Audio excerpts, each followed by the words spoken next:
So, in the last episode, you guys devised a plan to ruin Franchester's life. You talked things out with Franchester's alternate personality, who wants to ruin his alternate personality's life and make him subject to him. And then you guys decided to go down to the underground and were immediately robbed because you were dressed like nobles. And then you came back out and you had a grand performance in the tavern where you met Lucifer the Assassin, who was very badass. And you also met Eddie Hall, who you are now bros with. And you guys wake up. It's the morning. You've heard of Bob the Alchemist, who you think you can devise some way to make a mind-altering potion of some sorts. It is morning time at the tavern. We can't also forget about the lovely Sean. Oh, right, Sean, the student from the Northern Academy. How can we forget about Abracadabra? Bro. I don't know about you, but what stuck with me the most was the bacon martini. The bacon martini. The bacon blossoms. All right. I suppose, Dennis, there's something that you want to take care of the tavern? Unless you want some more silver, not really. All right, well, there's a lot of morning drinkers. I want to pick up a few things before we head on out.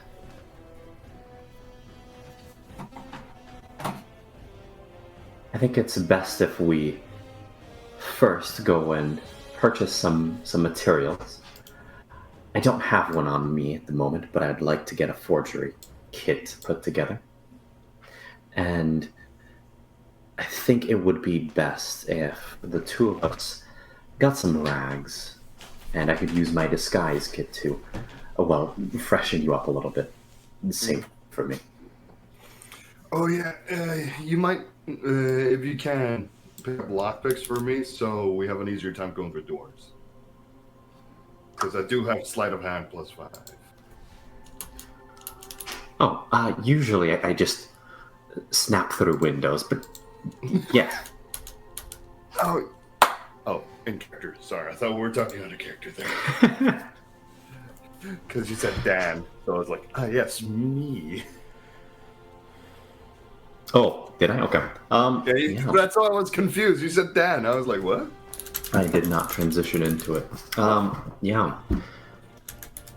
So I suppose Jadir would like to walk around town, get the forgery kit. Okay. And forgery kit. 15 gold. Yeah. So if you have 15 gold, you can pick that up. Lovely. Could we also get some rags to sell our totally not nobility kind of appearance? Yeah, you can kind of go around, spend the morning. No shops are actually selling intentionally horrible rags, so you might need to find a way to get a bit creative. I will use my disguise kit. Works, yeah. Is there any way to pick up?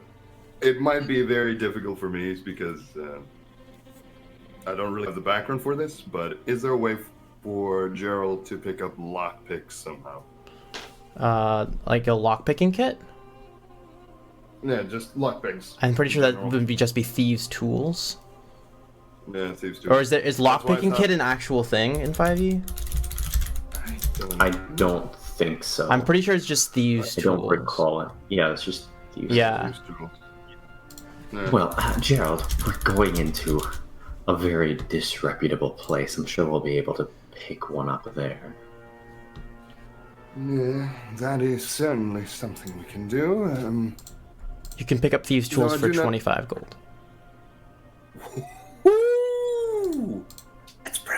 Do you have 25 gold? No, I do not. I will hand you the means. So all my money. I have 15, by the way. I just gave you 25. Oh, all right. Thank you, manager. Oh, the manager is certainly feeling very charitable today. Meanwhile, I'm dabbing my face to sort of look like I have like smallpox or I'm diseased somehow. How are you dabbing your what like With makeup and just to give Oh, like yeah, the very, air that very I have nice, a skin yeah. condition. Yeah. You're like looking in the mirror and like oh my god, I forgot. I Gerald's wouldn't want to do it getting at the like tavern. yeah, Gerald's getting like Yeah. changed, and when you see him again, he looks like a completely raggy hobo, and he has like red marks all over his face. He looks like he's on death's door. As Jadir is kind of dabbing this on Gerald's face, he muses for a moment. I wonder what this is going to do when you bloom again. Is it gonna come off? What do you think? I have no idea, so let's avoid the whole blooming. I recommend instead, well, to be fair, better to just try to go in incognito. Not my general style, but... Yes, we'll need suitable names as well, like Bob. Okay, so the three-tier name out of the window, and back to the 7th tier name. I'll be Dave. You could say this is now the adventure of Bob and Dave. Well, Bob is already taken by our lovely alchemist. Well, you can just be Bob. Bob meet Bob. B-U-B Yeah. meet B-O-B. Yes, that is a point. Yes, I think I will be Bob. All right, Bob and Dave. So, quick thing, how are we going to, well, get out without being noticed that hobos just left a very nice room for hobo standards? So I kind of floated this earlier, but I wouldn't want to do this at the tavern. Sort of find a dark window in an alleyway and use that as a mirror. Okay. All right, didn't hear that one. All right, Yeah. so, Trying to be sneaky. oh yes, the worst thing is I'm going to have to change how I speak, don't I?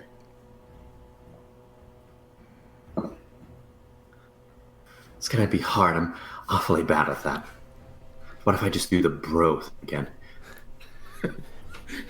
You guys need fake accents for your fake accents. Well, Oh yes, I am Bob. I am a vagrant.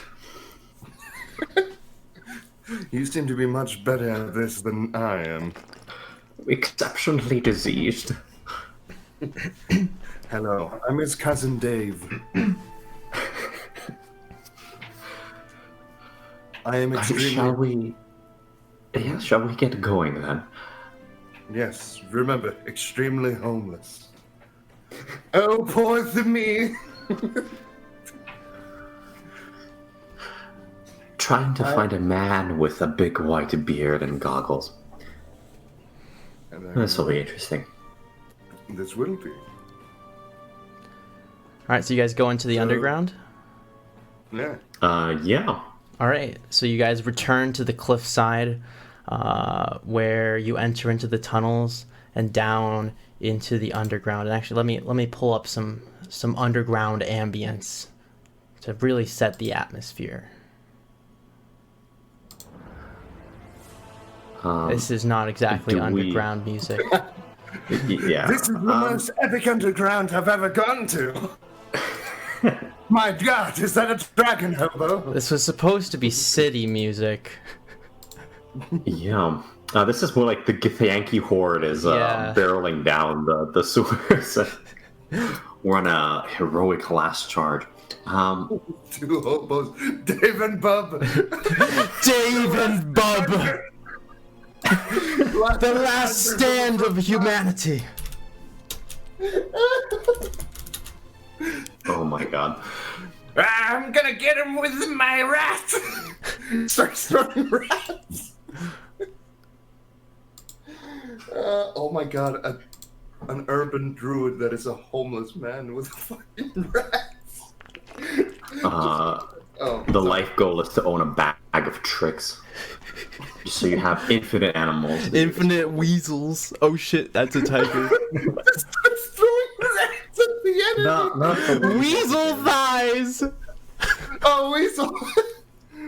Can you just imagine a druid that's like this shepherd just goes, "Go, my pretties!" Just empty the bag of tricks. This was just the first bag of tricks! Gives a whole new meaning to Vermintide, am I right?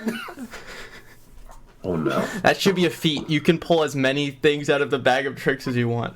Alright. As long as their CR rating 0.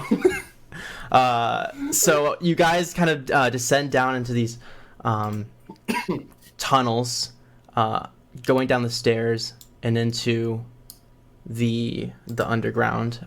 This district is a series of rectangular tunnels dug into the stone beneath the city. The houses here are all dug into the walls. The living quarters are small but not inhumane, although they have become very overcrowded. There are aqueducts running along the floor that go throughout the underground, but they're all dry and empty. Trees that once decorated the halls and provided a natural sense to the underground have all died and now lie shriveled and dead in patches of mud and broken stonework pots. The underground has become a squalid dumpster of filth. Sick and dying people crowd the streets, crime is rampant, and the population is much more diverse here as opposed to the more human-dominant topside. Do we spot the same gentleman who tried to accost us yesterday? You do not. Unfortunate. I wanted to cough on that man.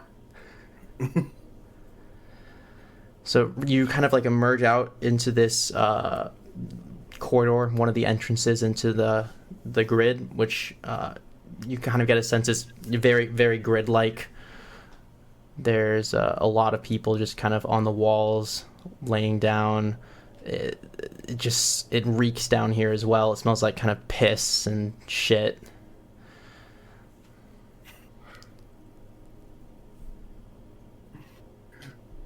Charming. So are you, bub? Oh. I'm getting stage fright. Oh, bub, don't be so afraid. I know those weasel thighs of yours are constantly beckoning of despair. I want to message at you to say, die in a fire, please.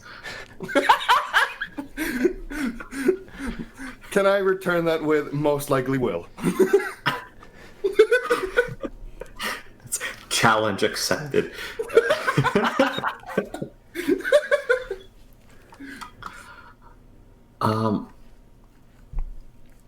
Before we approach anybody, I kind of want to grab Gerald's attention.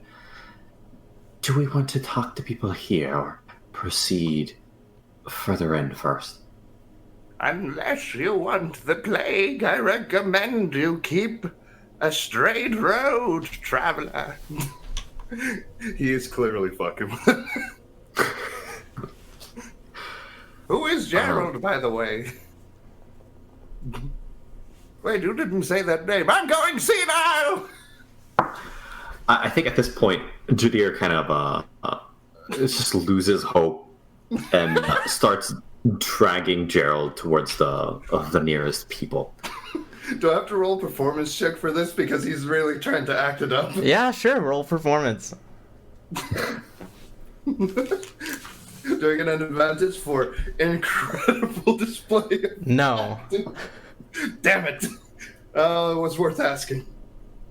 Performance 15 plus 7, 22. Yeah, you do a fantastic job. People seem to be buying your act, but it's not like people are really paying attention to you. The world is ending. As my deranged compatriot is spouting drivel, Jadir will approach one of the people, the vagrants that are sort of idling by. Excuse me. Water. No, I also want water. Do you know the last time I had water it was piss? Water. Well, maybe you should piss in the man's mouth.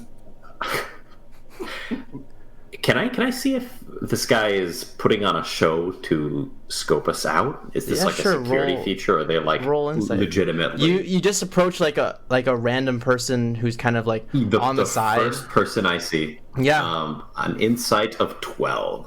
This, like, you look down, you see his face looks dry and cracked, wrinkled. His lips have become so dry and chapped that when he speaks, the cracks open up and a little bit of blood starts seeping out. This man does not look very good.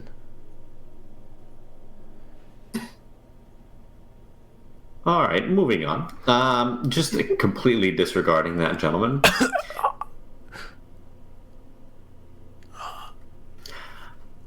Sorry. Moving on to the next person. All right, you kind of move on to the next person. You kind of walk forward. It's not that far. They look up at you. They're kind of like just holding themselves a bit, a little bit cold. They look up at you as you stop in front of them. Hey, new here. Looking for who's in charge. Heard about someone called Bob. Who's in charge? Who are you? He's new. I'm his uncle. Hello, my name's Dave. Well, there's always a kingpin. Somebody's gotta herd the sick and the poor. No, who are you talking about? You're dumber than a... What is the word again? I forgot. What are words? No one cares about us. I can promise you that. We are not some gang. You We should have make no one! idea what this Let place us is like. become king hobos! I think at this point, Jadir genuinely pauses to consider this. It's like, if no one does care about these people,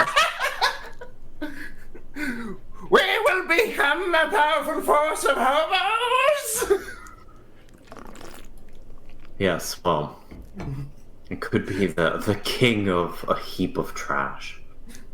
How many people are just ignoring Gerald because he just looks completely deranged? A lot of people are either kind of laying down on the side of the streets, or like kind of resting their head on like loose stone blocks, or kind of crowded into these very small homes that have been kind of carved at like pueblos into the walls of the underground. So nobody's giving a shit about Cheryl's No. derangedness. Yes, my disguise is working. Oh my lord. All right.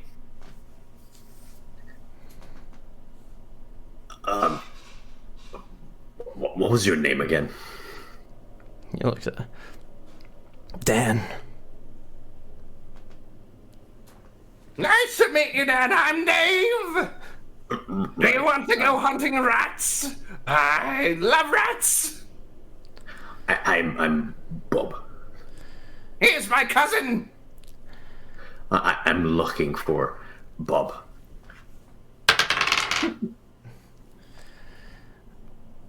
You guys aren't really from down here. Well, depends on where that is from. Where is he? Where is he? Shush! What do you want? I told you I'm looking for Bob. Rats! Who is this Bob? I don't know. Is he, I heard he could help. help with what? I think Jadir just points to his complexion, his skin condition. You looking for a doctor, an alchemist? He brews something. Oh, maybe check out the market. Now, If you keep following this deeper, you'll get to the market, and I'm sure you can find whatever you want there.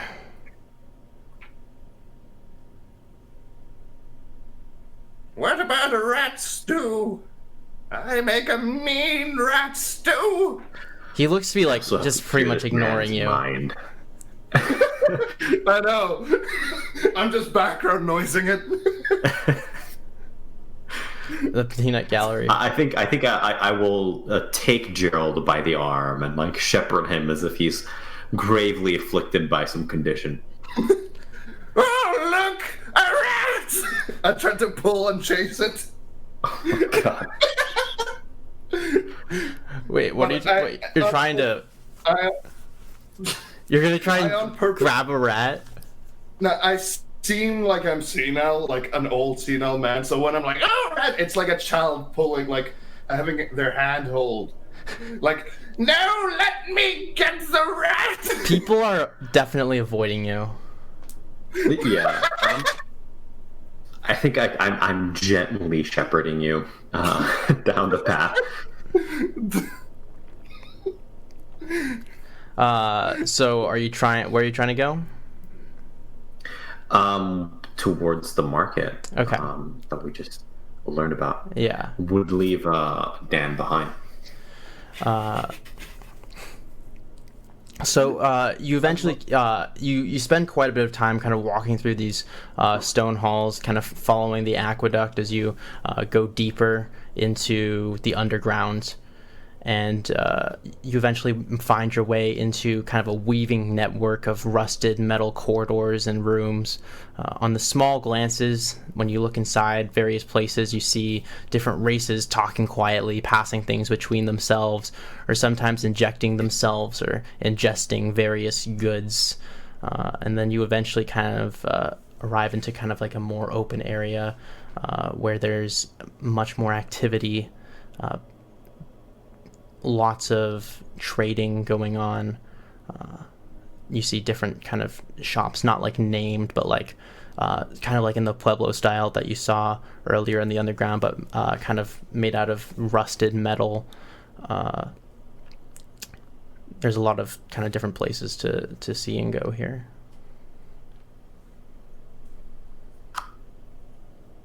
Okay. Leading Gerald, who's still stammering and driveling on about nonsense, I'll approach the nearest stall. The Still gods have holding on. forsaken us!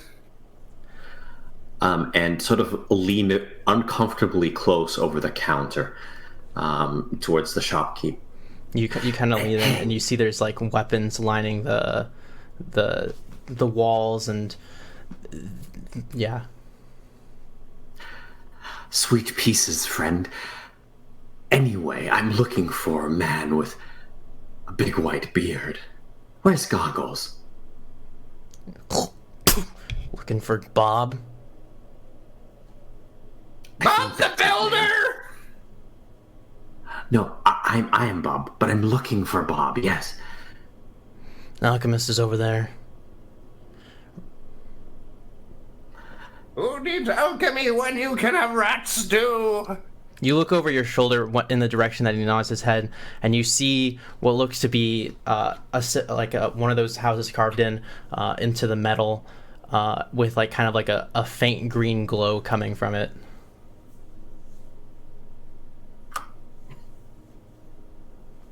Can I get something for you?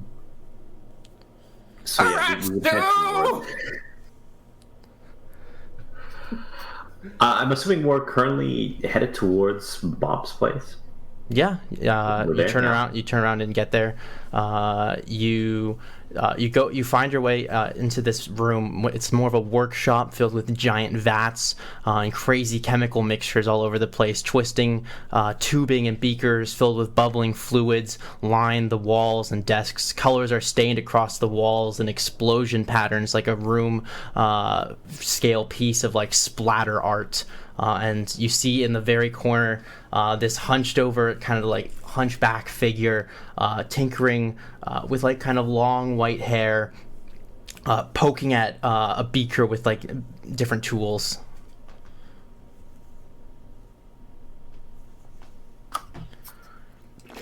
Well, I like the place. It's interesting. Very cool looking. I take it you're Bob. Who's there? It's me, King of the Homeless. I am Dave the Mighty. Hi, Dave. I'm Bob. Hey, I'm Dave. I am also Bob. Hi, Bob. I'm Bob. Hi, Bob. I'm Dave. Wait, I'm your cousin. No, you're my cousin. We are cousins. What can I do for you? Potions, bombs, Rat stew.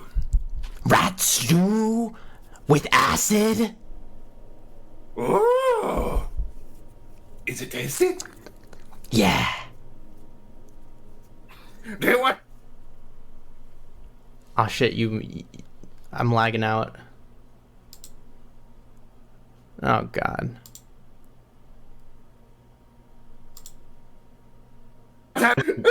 WTF. Wait, did you guys? Oh, sorry, I lagged out for Pivoting a bit. back to yeah. So, I just missed like the last like 30 seconds. I'm just gonna assume that Dan was going just off. yes, absolutely. This is what happens when you don't get your Ethernet cable. Yeah. Jadir looks at Gerald with this quizzical look and has an air of desperation to him. Like, help me out here a little bit. But he'll turn to the other Bob, nonetheless. We're here because of Franchester, the other Franchester. The other Franchester. I like that guy. He knows what's up. You would. He does. He said you're the best, I am. and that's why we're here. Okay. We need to mess with someone's mind. Ooh. How so? Well, we want them to. How about this? How about this? And he just instantly he goes back and he's like, "You want this? You want this?" And he's holding out like this brightly colored mushroom. He's like, "It's gonna make you feel real good." No, not to get high, although maybe, but no. To make someone. It's believe only 500 gold. Maybe at a later time. Okay. Well, yes. So we need to make someone believe things, to make them more willing to agree to things, or perhaps make them forgetful. Forgetful, suggestive. I know just the thing. Ah, fuck. Okay. So, I can make you a very special potion, and you, Of course you can. of course, you can. yeah, you can give it to you. Just slip it to them, and then it has some minor side effects, like ecstasy and joy, but you can say some things to them. It's kind of like hypnosis, you know, and they'll go, "Oh, yes, I will do what you say." Like making rat stew? I mean, slight embellishment, but that's the gist of it. And he's just like spraying spittle as he's talking to you. Wonderful. Even Gerald isn't desperate enough to try to copy that. He'll pretend to be insane, but he won't actually be insane.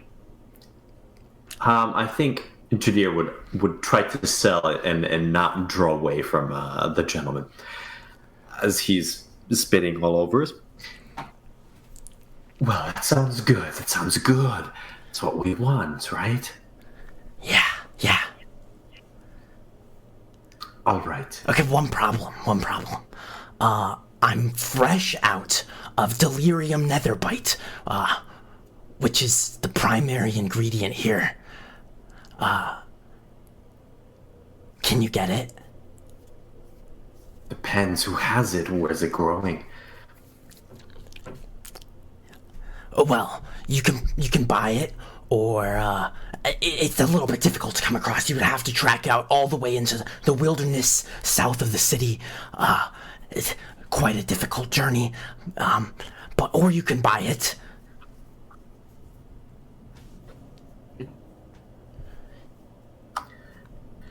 I usually get it from Jax. And what kind of person is this Jax? He's great. He's a real pal. He'll get you what you need. One of the only Dragonborn down here that gets any respect from anyone. Really? Sounds like quite the guy. Yeah.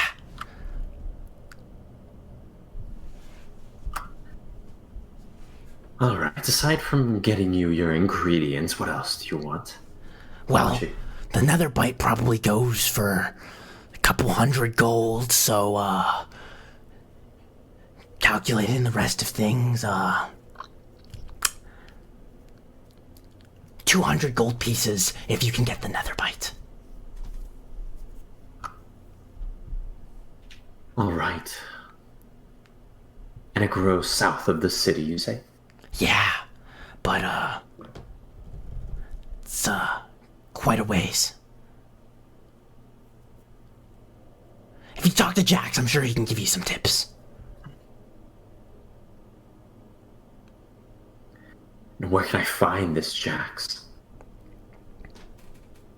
Over there.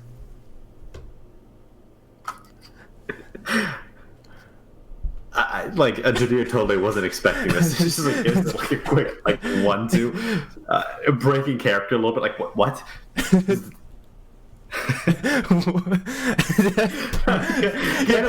You're breaking the character of your character, but you're not breaking character. Inception. Just turning around. Yeah, you turn around, and you see, you literally see walking past the store. You see, kind of a black dragonborn dressed in kind of really like kind of scraggy brown robes. He carries like a belt knife, kind of short black ears, black scales. He kind of continues past the room. He's like, "There's your guy." Guy, Jax, we have a word. Jax kind of stops and he looks like he kind of walks into the store. And he's like, he kind of leans against the gateway and he's like, "Bob, what can I do for you?" And Bob's like, these guys, they need some nether bite. And he's like, "Come with me, I can get you." All right, other Bob. We'll catch you around. Catch you? Keep us on your mind. Oh, I will throw you around then. And then you can catch me around and I'll throw. Yeah. Yeah. He makes perfect sense. All right, I'm gonna get back to this. And he kind of turns around. He's like, hobbles over. He's like, tick, tick. And he's, I'm ready and for then, you. ah, fuck! You distracted me. And it's like, I let it go over. And you just hear like a glass shattering and another explosion. Like some green smoke now starting to fill up the shop. I will promptly walk away as I'm like, rats, dude, just completely acting deranged. And yeah, I kind of want to lead Gerald by the hand again, shepherding him after Jax. All right. Jax kind of takes you into he leads you up kind of a ramp, and there's kind of an overhang area with some kind of leather flaps hanging down over it, where he opens it up and takes you into a building that looks pretty similar to Bob's alchemy store. I mean, not with all the equipment and stuff, but just the general layout. You get a sense that basically all of these rooms are going to look basically identical. And this room just has like a various assortment of different things and goods, drugs probably. You're not entirely sure what most of these things are. It's like, you looking for some delirium, another bite? Yes, that was the plan, yeah. Yeah, got you. And he's like, takes it over, and he takes a kind of glass flask about like 2 inches in diameter, and you can see it has a bright blue kind of cactus looking plant in it with thorns. And he's like, strip the thorns off, grind it up, put it in someone's drink, you're good to go. Or were you running errands for Bob? Well, kind of both. I think he is sort of in need of some, and we're looking to get some. Oh, you need it for like a Leather potion or brand. something? Yeah, that was the idea. Alright, 400 gold. Well, that's kind of steep for us. Maybe we can get some tips on how to harvest it from you, and in return, we'll come back with extra for you. How's that sound? Fair enough. And he's like, come with me. And he takes you into the room behind. It's not a room behind, but it's like kind of like a counter area where he pulls out a map. And if you guys open up, he actually sent you guys or have I put this map in the... Yeah, so if you open up the world info and you look at the map of Barad, you can see at the bottom it has the wilderness, and there's another map of the entire wilderness.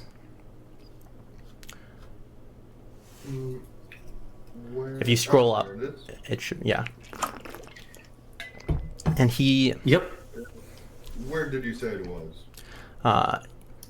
so you It's see in right world here, info. You have to Yeah, scroll up a world- little bit. world info. Oh, there we go. Yeah, See it? this mountain here on the top left. You go up there, there should be some trees. They look a bit like palms, but they have spikes growing out of them. You dig into those spikes, you're gonna find this. Bring me back 3, and you can keep some of them. Or multiples of 3. 3-to-1 ratio.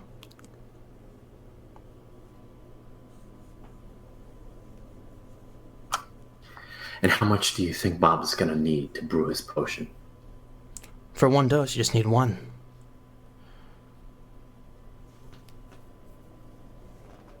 I think. I'm not the alchemist.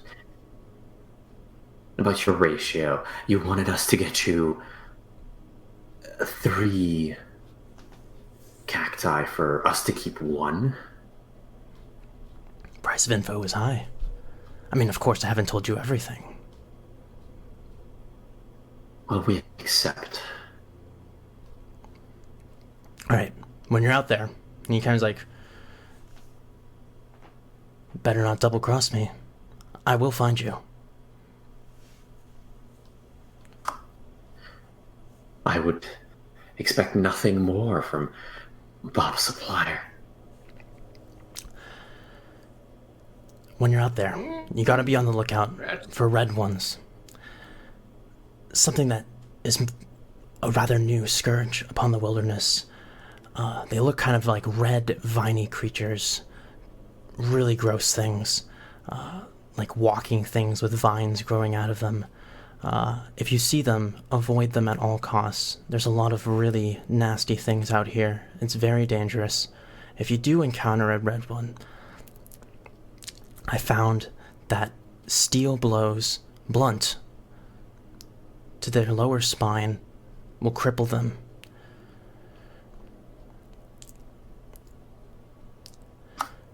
You can also, when you get to the top, and he kind of takes out a knife, and he circles with the knife if you look on the map of the wilderness, in the top left corner, that mountain, he's like, you go up to the top of that mountain, you have to dig down into the roots of the trees, and that's where the spikes grow.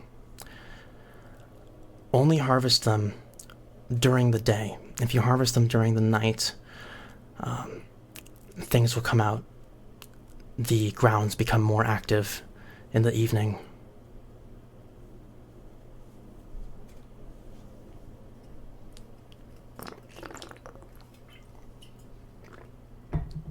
I'm just trying to understand the map. I'm like looking over it, just like, And that was during the day, right? Yes, only harvest during the day. All right, Jax, is there anything else we need to know? I think that's good.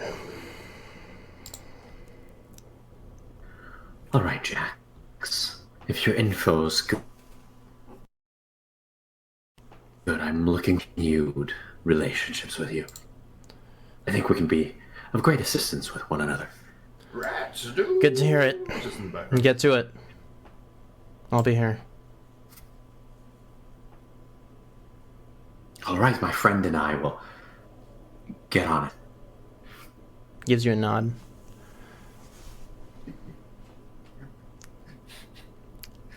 Death Knight gave me a nod. I'm assuming. I mean, you haven't really said anything to him. You've just kind of been. I just imagine you've been back. You're like, wah, blah, blah, blah, blah, blah, blah, blah. Yeah, didn't want to disrupt, so I was like, I'll just sit here and just make crazy noises.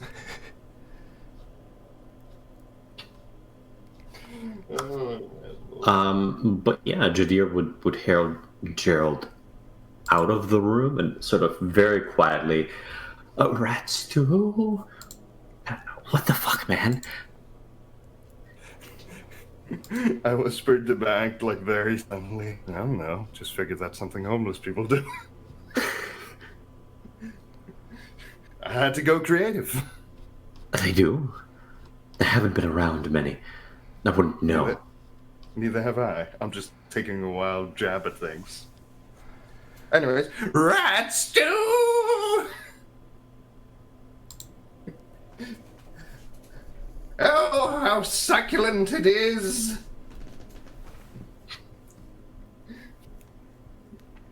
I'm basically just waiting until we're either in a completely clear where nobody sees us. Hey, you guys emerge. No one seems to be really bothering you. Is there anything else you want to do in the underground?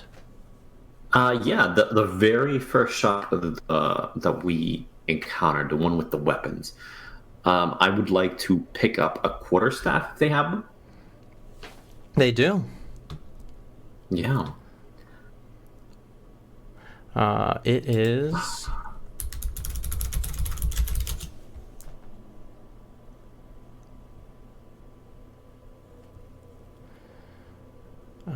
as soon as this loads... It's 2 silver It's pieces. 2 silver pieces. By manual. Yeah. Yeah.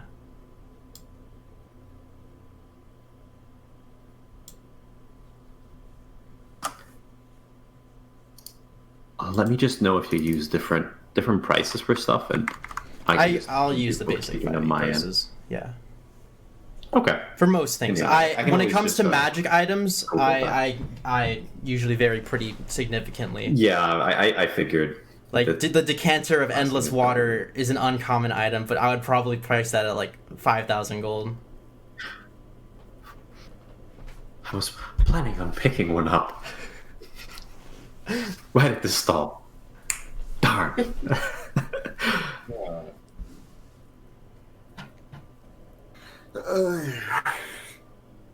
This seems very much out of Gerald's expertise, so that's why Gerald is just acting completely insane.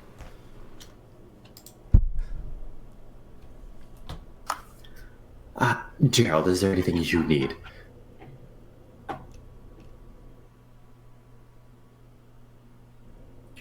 I turned into crazy. Wait, are we in front of the chef keep or are we? I mean, Like, I guess you guys are standing outside in the I'll market just right now. buy a second quarterstaff. Sure. Yeah, I'll just buy a second quarterstaff and Yeah, that'll work. keep all. Actually, a bow would have been better. I'm not proficient with that either. Never mind. Quarterstaffs? Should be. Nah, It's a simple weapon. I was just a hook and bow. Oh yeah. Oh, a crossbow. A crossbow would be nice.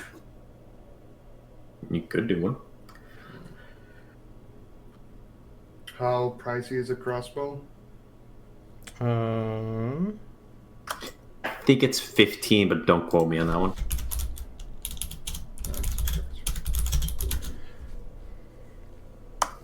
It's 25. 25 gold. 25 Oh, yeah. gold. Before I buy that, the lockpicking thing, because I do have a rapier that I'm just hiding right now. A rapier? So I technically, a rapier. Sorry, No, yeah. accents. But yeah, so I kind of want to pick up the thieves' tools if possible for the gold that he gave me. Mm-hmm. You can certainly Okay, find that that down is- here. Do I just add that or? Yeah, 25 gold. Just add it to your inventory. I don't have gold. Alright.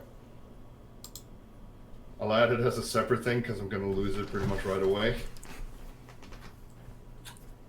And if I have G. And yeah, so where would I procure myself thieves' tools? You can find them in the shop that he got the quarterstaff in. Do I have to RP it? No. You guys can no, always I- buy things without RP. You can always buy things in the 5e book without RPing. I mean, it has to be available, but Yeah, I was just asking because are you sure you want to hear a crazy man go like, I would like thieves' tools. Okay, here's your thieves' tools, 25 gold. Thank you. All right, that's how it went. I would have put a lot more flavor. I would have given it reasoning and. You can save your flavor. Let's get moving, people. Okay, fine. I guess I have these tools now. All right, anything else you guys want to do? Nope. No. I just need to have these tools. Cool. So, you guys. Let's grab my mouse pad. You guys head out of the underground and out into the city. And is there anything you guys want to do in the city before you go? First, immediately change back to my normal clothes. Yeah. And just kind of like I'll bag the shitty clothes just so I have them, I should most likely put that in, like, random custom equipment. Shitty clothes. There. And I kind of look at Jadir and just go like, "Ooh, I never want to say the word rat again." Really? You seemed enamored with it for a bit. Well, to be fair, I was just going for it because, well, let's just put it simply. I am not really accustomed to the homeless etiquettes, if you may. Oh, well, you certainly managed to keep people at bay. Well, In any yes. case, we don't have the gold to buy this potion. So, I'm hoping that we could maybe get Jax to help us out financially if we give him a large amount of this netherese stuff. That is fair. And also, one thing I figured is, well, since I grabbed thieves' tools, well, tools of trade, if you may, it will be a lot easier for us to get in places where we shouldn't be at this point. Other than your magnificent breaking entry. Jadir does a little bow. And leaves less of a track, and that, I'd say a lot more doors, pun intended, have opened. All right. I'm sure it'll come in handy. Is there anything you need to take care of before we head on out? There was that tea time. It kind of like makes a think of it. Well, I think our friend is going to have to wait. Yes, This does take priority, unfortunately. yes, I know. I was just more thinking like, how long is the travel? Because if we had, like, let me put it this way: if we travel during the night, or let's say we start traveling during the evening, we might make it in the morning, and therefore be able to spend more time getting the minerals instead of traveling as soon as possible and arriving during night.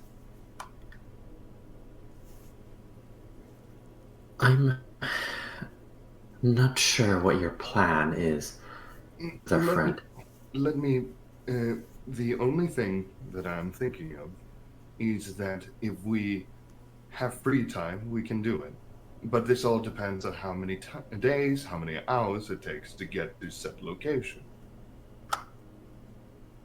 Well, we've been traveling through the region for a bit, so Yeah, what would our characters know about, like, the... Based on the amount of time it took you to get you from your kind of tavern area somewhere on the outskirts of Ageria, which is kind of in the center of the continent. There's not actually a map for the very center region yet, but it took you about 2 weeks to get from there to Barad Baisa. So kind of judging on that, you think it's going to take between 5 and 7 days to get to the location that Jax told you about. Okay, so it's not going to be. Oh, that's a long time. Okay. And yes, it might be better to just. Well, to be fair, actually, the concerning part is I did promise him, and if it's going to take that long time, we don't have a deadline on the other thing. But insulting a noble is never really a good idea, is it now?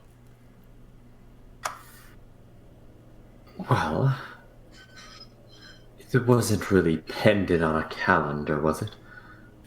Well, you know the saying, oh, we can meet whenever we can. Well, whenever fits. Generally, in noble term, it means when you're next available. It's the more polite way to say, no rush, but remember there's a time. And it is seen to be disrespectful to keep a high-up person waiting. Especially if you set the date. Split the party! So it's like the tea time should only take a couple of hours. So if we go now, we will be able to start traveling to the evening. But we might want to procure ourselves horses, by any chance. I somehow doubt that the horses would do well in the wilderness. True. But it would make the trip faster, wouldn't it? Or complicate things massively. That is true. Maybe you should go to the guards while I'm gone, and, well, they do have patrols, I would hope, and ask if there's any dangers around that said area. And that way we can decide, and I'll take a visit, a quick one, hopefully, to our dear noble, and then I will have made more friends, and we don't have to think about that for some time, and we'll have hopefully an inside ticket to the Royal Palace, I would hope. And then we also have more knowledge about what's on the outside. So we can prepare, because I'm going to be honest, I only have around 5 days ration. All right. Enough for one way. You'll have some tea time then, and I'll take care of some other preparations in the meantime. And he kind of just goes, how much gold do you have, by the way, since you will be doing a lot of the shopping and preparing? Almost 60 gold. Yeah, take 10, and yeah, that should do a fair bit at least on procuring extra stuff. All right.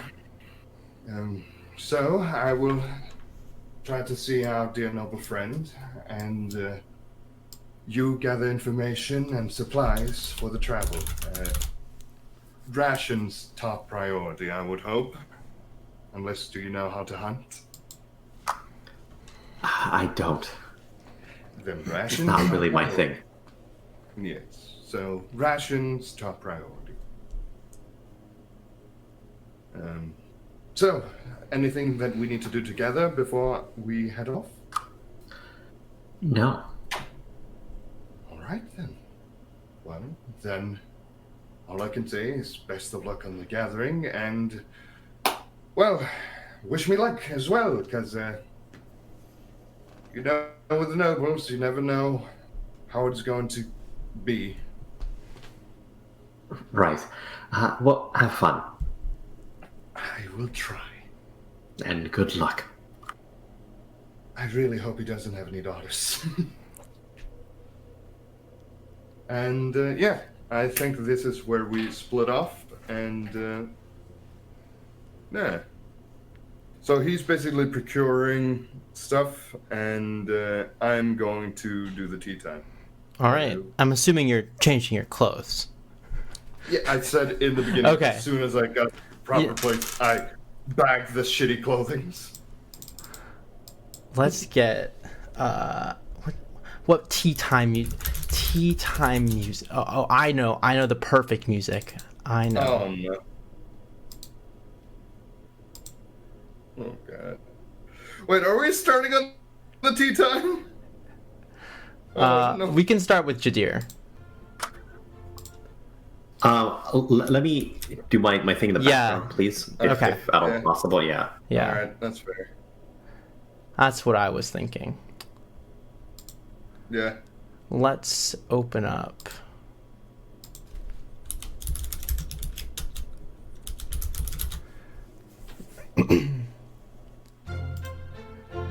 Oh no. All right. So, Oh, Sir Francis is so refined. you go up to the hill. You move through the park, through the elegant statues, which is actually you see Franchester working with the slaves still on that construction of the statues, kind of barking orders, and you walk by. And you go up the hill, the fine cobblestone beneath your feet, kind of trees growing out of pots, and you get to you're kind of walking forward, and you get to the very top of the hill where there is a kind of very large cul-de-sac-esque rectangular assortment of mannered houses, and in the very center is an enormous bonsai tree, which is just growing out of this kind of beautiful center greenery area with like just beautiful flowers and plants growing all around it, and you exit and you see a gated mansion at the very very back, very top of the hill, called Francis Place. I'd rather deal with the devil than this. Oh my god, this is gonna be a pain in the ass. Alright, I will remind myself of etiquettes required, and, well, nothing else but to announce my arrival. Alright, so you go up, knock on the door, take it takes only a few moments before a man in a butler in a fine suit opens up the door and says, "Hello, sir." No, greetings. My name is Gerald. Oh, Gerald. Sir Francis has spoken of you. Oh, that is wonderful. That is a wonderful thing to hear. What may your name be?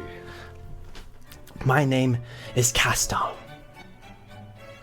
It is a pleasure to meet you. It's a pleasure to meet you as well. Please, come in. And he kind of opens up the door and holds out his arm for you to walk past. Kill me. All right, I'll go in. And as you step in, you see it's just a very classic mansion-y feel with chandeliers hanging from the ceiling. There are two great stairways leading up on either side to an upper floor coated in fine velvet. And there's a center kind of gateway beneath those two stairs where he leads you. The butler kind of closes the door behind you and says, "This way, sir." Do lead the way. And he leads you through this. Everything's made out of just like beautiful, finely polished wood, and he leads you through this gateway and into a main hall where it's kind of like a living room area with just beautiful kind of velvet chairs and couches. There's bookshelves on the wall with candle holsters with gentle flickering candles slowly dripping wax down the side. Just carpets everywhere with embroidered with fine details. And on the left side of this room is a large dining table enough to fit easily 40 people. And at the very head of it sits Sir Francis, currently facing out, looking out towards the upper ring in this beautiful kind of large glass window, who's kind of leaning back, facing away from you. You see him set a cup of tea on the armrest of his chair, just taking in the details of the upper ring that he's looking out on. All right, shoot me. Sir Francis, and, you have a visitor. Like, who? And he turns around. He's like, "Oh my, Gerald! It is so good to see you." Gerald takes an elegant bow, and he's like, "You have a wonderful place, my dear friend." Thank you. I worked very hard for it. Yes, you are certainly a man of. Do come have a seat. Well, get him some tea. Get him some tea. He's like, "Of course, sir." And the butler kind of goes back into the kitchen to go and get you some tea. I have a seat, and I keep all my etiquettes back straight in the seat, and I'm like, so how has your morning been, my dear friend? It has been wonderful. Even better now that you're here. I've just been doing some reading, some paperwork as usual. You flatter me. I myself, the performance sadly was, well, a bit interrupted, but... Oh, well, what the happened? The crowd was magnificent. You should have seen it. I was dancing on the raft. Oh my, that sounds incredible. Yes. It was quite interesting to see, though it was very crowded, I must say. Tell me, when will your next performance be? Well, who knows? I do have to go on a bit of a travel for a couple of days, but Oh, okay. as soon as I come back, there will be a new, well, performance. Hopefully a bit more grandiose than the next one. But could I perhaps offer you I mean, I don't own the place, but I am in with some of the people at the High Theater. Would you perhaps be interested in performing in the upper ring? Oh, that would be magnificent. If you would allow such honor, I cannot word my thanks to you. Oh, I'm so excited. Oh, Well, can we talk about Yeah, how, Ethan is just dying? I cannot wait to have Gerald perform at the High Theater. Oh my lord. at this point, the butler kind of goes back and kind of takes like a slight bow as he sets a cup of tea in fine china on a small plate on the arm of your chair. And he bows out again silently and kind of walks back away, leaving you two to your business. He's like, and he looks at you. He's like, "What brings you here today?" Well, your good company, of course. Of course. How have you been? Oh, well. After the performance, we had a bit of a rowdy crowd. Interesting enough, do you know the violin player? I'm not sure by his name. He said he's very esteemed. I'm not sure. What was his name? This is the player trying to remember the name. What was his name? What was his name? It's here somewhere. It's here somewhere. It was Katrina. No. Katrina was at the Other one. the singing swallow. Oh, you're talking about your The guy that got yeeted. His name was the guy Gavinus that got Glemscott. Yes. Davinus Glenscott. Gavinus. Gavinus, yes. Okay. Gavinus Glemscott. I can't say I have. It was very strange. He said that his style, or my style as well, was, a rude imputation of violin. How dare he? I was quite shocked. Where is this Wow. Gavinus Glemscott? I have no idea. Last time I saw him, a man called Eddie was a lovely fellow. Threw him upside down out in the street. I should see him tried for blasphemy. To say such a thing of you. It is but a simple word. Of course, the crowds were still entertained, and such petty matters Of course there were. should just be buried. Yes, it was simply a petty matter. Well, if you insist. You are most kind. So, anyways, after that, it's just been like a calm morning, and then I decided, I have a meeting with my dear friend, and so that has been what I have done since I last met you. Just a performance, and then immediately to meet you. Oh. Wonderful. I cannot keep such an esteemed person like yourself waiting, can I? No. You can come by anytime. You said you were going on a trip? Where are you going? So, me and my friend, we have to go gather a couple of things. We do adventuring on the side, just for fun, for storytelling and inspiration. So, we can tell more tales of wonderful things. You remember his storytelling, yes? Of course. Yes. This is how he gets his inspiration. And, it's quite wonderful.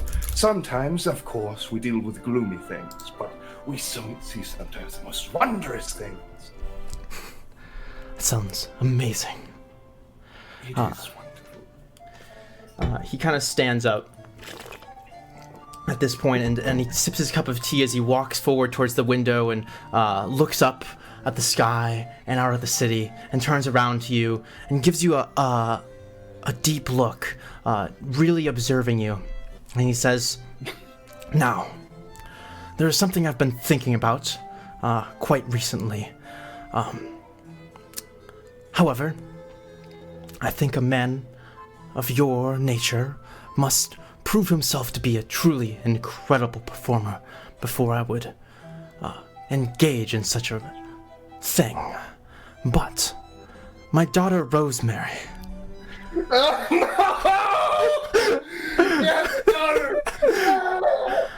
"I've been searching for a suitable suitor for her fine grace. If you could really give an incredible performance at the High Theater, I would be honored to have you take her hand in marriage." Okay.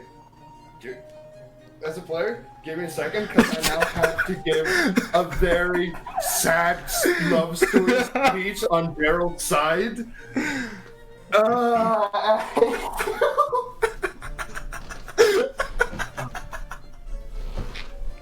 my god. See, if I was a normal bard, this would have been. No, do go on. Do go on. No, wait, give me a moment to think. Should we take a let's take a 5-minute break and give Gerald some time to prepare his speech. I'll be back momentarily. More coffee for me. So, as he says that, Gerald makes a sad face and he's like, I sadly cannot accept it. I have a reason for why. His smile is like getting like more and more frown like as you talk. Yeah, and he's like, when I was a young lad, there was a woman that I fell for, very young, and well, so she was older than me. Strange story to tell, but I immediately fell for her. Sadly, though, one day she was taken away from me, and I gave myself an oath that I would find her. One of the reasons why I travel as a traveling bard is, well, it's to find my dearly beloved. She is sadly stuck in a place that I cannot reach yet. It's a difficult reach to go. I've been traveling for years, ever since I remembered. I even, well, left my home, my family, and everything that I had behind. At first, I went with a circus, and hoping a traveling circus would give me some leads, but then I met Jadir, and he had leads, and well, that's how he ended up as my manager. And he kind of like makes a very soft, like, a sad chuckle, if you know what I mean. Like, a good thing in a sad story.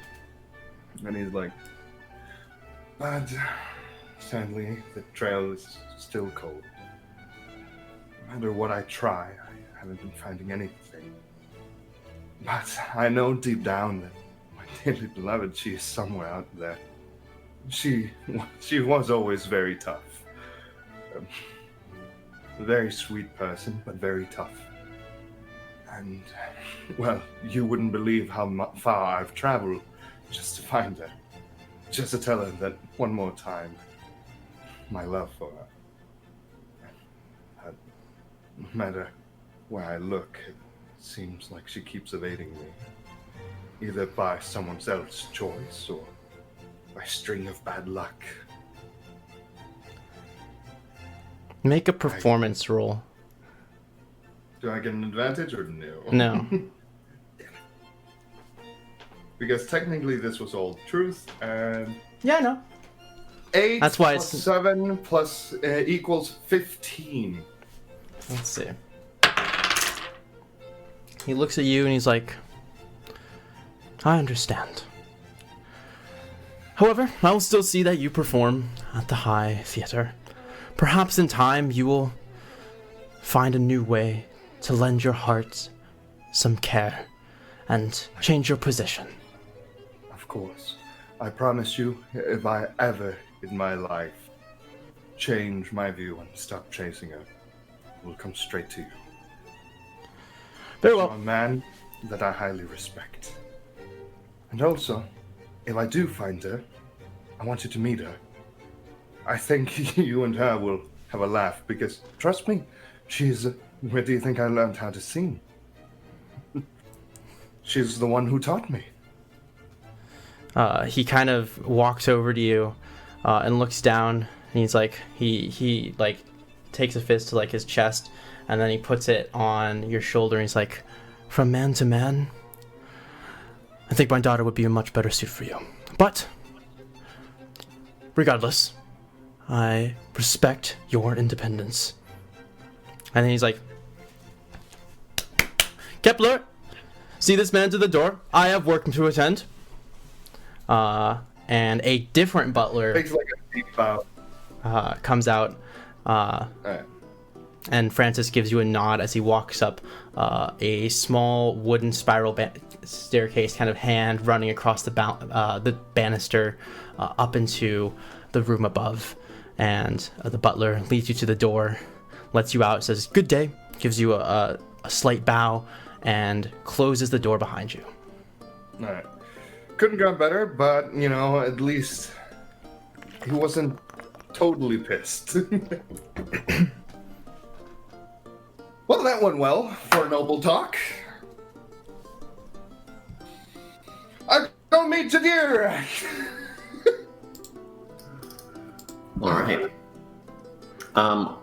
Before Jadir starts doing shopping and whatnot, I would sort of like to pick out a face I've seen somewhere along my way going through Barad Baisa. Someone who is not wealthy, not from the upper ring, but, you know, looks generally well off enough to purchase things and walk the city streets without attracting too much attention. Mm-hmm. Take their disguise and then make some purchases. Okay. As I'm doing this, I want to start spreading a rumor. I want to tell people that, of course, this is completely false, and there's no way it could be true, but, you know, there's been whisperings of a ghastly thing in the air. A man by the name of Jeremiah Kingsley, a man from Kavash, said to be able to manipulate that, is on his way to Barad Baisa.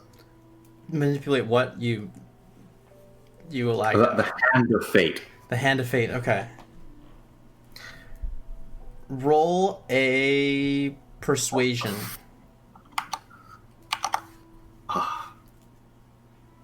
In fact, roll it 3 times and give me the average. All right.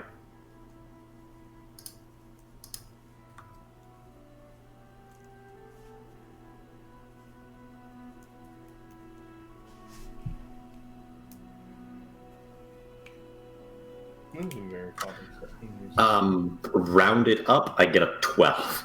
Okay. Good to know. People generally kind of nod their heads and listen to what you have to say. They seem relatively interested. So I make my, like mundane purchases here and there, but I also kind of want to get a feel for if the wilderness would support like a mount, or if it would be a foolish idea to take one there. Okay. So how are you trying to get this information? Well, ask around town from various people to get like a wide take on it, and then if I feel that it would be something that could be pursuable, I would find a stable and ask there directly. Roll investigation.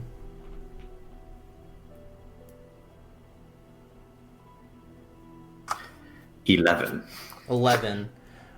So most of the people you talk to, you kind of start going around just like, hey, excuse me, and like just asking them if they know about like the general geography of the wilderness and if like that could support a mount. Most of the people here have never even heard of the wilderness, or if they have, clearly have not studied the geography. These are the people on the streets are simple folk, blacksmiths, engineers, janitors, guards. No one's really able to give you what you're looking for. All right. Well, since this didn't work out, I do want to check out the stables directly. Okay. See if they would have more information. Okay.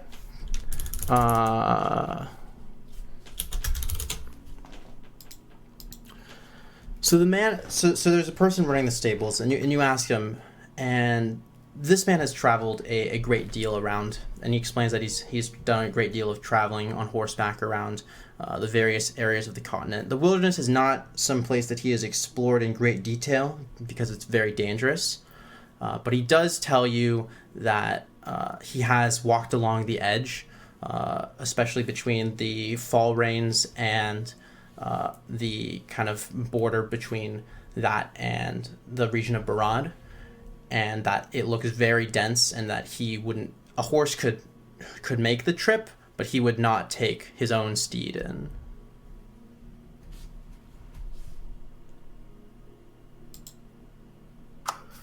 All right, so I will refrain from buying us a mule of some kind.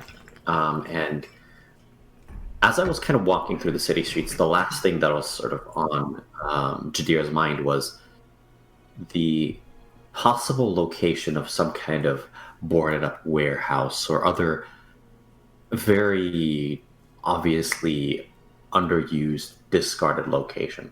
I sort of want to see if there's one that juts out of my mind.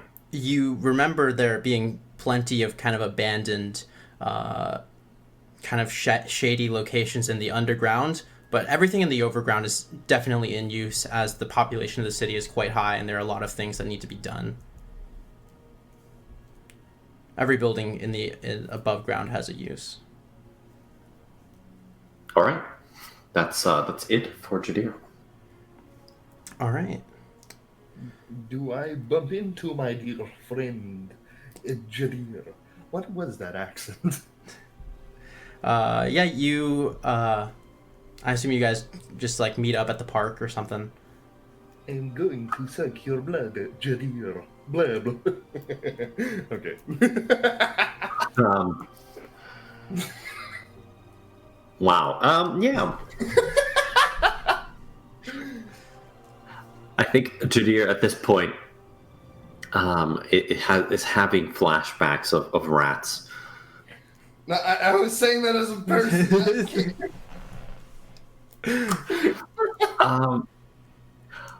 Putting all that aside, Jadir does raise a few points.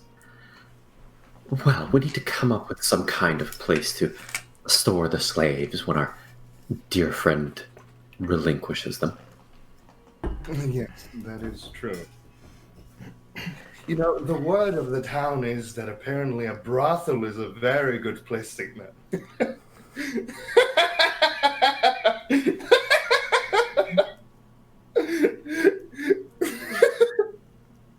Perhaps.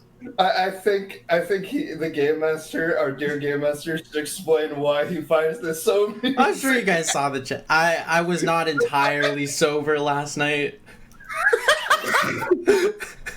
I thought everything was pretty funny. Everything. Okay. Everything. I've been there. Yeah. I don't drink, so I can't share that.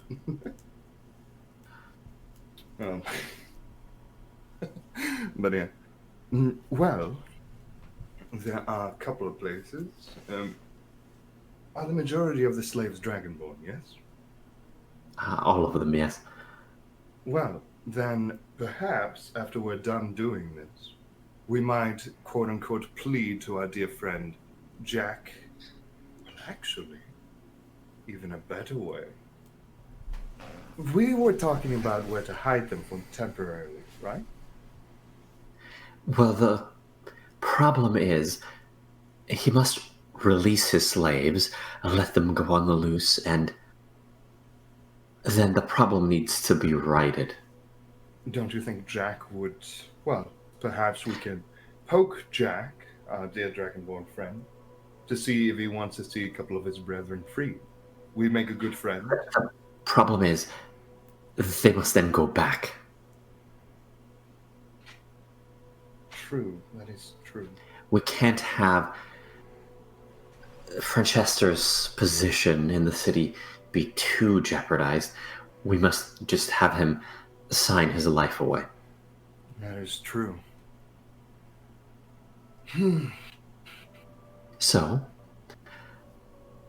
the first option is to find some place to hide the slaves temporarily, and the second is to legitimately take the slaves away, place them on some other duty for some time, and make our friend believe he has set them free when in reality they've simply been transferred. Well, we could always just say that... Well, to be fair, this is the worrying part, because, well, to my story, I met Franchester, and, well, our dear noble friend has a daughter.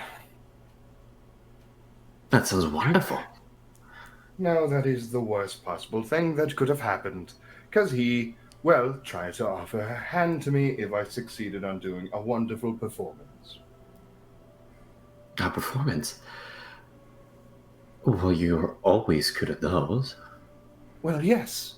The problem is, I'm not going to marry her. I have an idea. You see, if you are to perform for the rich and powerful, surely that is a brilliant opportunity for Francis's daughter to make a splash, so to speak. Perhaps we could use the slaves, have them be transitioned legitimately for Francis's efforts to create something, or something of value that we could use for Sir Francis's daughter, that we're doing this for her. We have a legitimate purpose for the slaves. That is wonderful. We use them, and then Franchester is never the wiser. And of course, if our performance, we put the spotlight on his daughter, of course, we become better friends. And your problem goes away. that is wonderful! Then I don't have to marry her. Ah, thank God. I swear to God, there are so many times where they actually do try to get me married with them. You know, one of them actually chased me out of a town because I wouldn't marry his daughter. Is this the same story that you told me before, or a new one?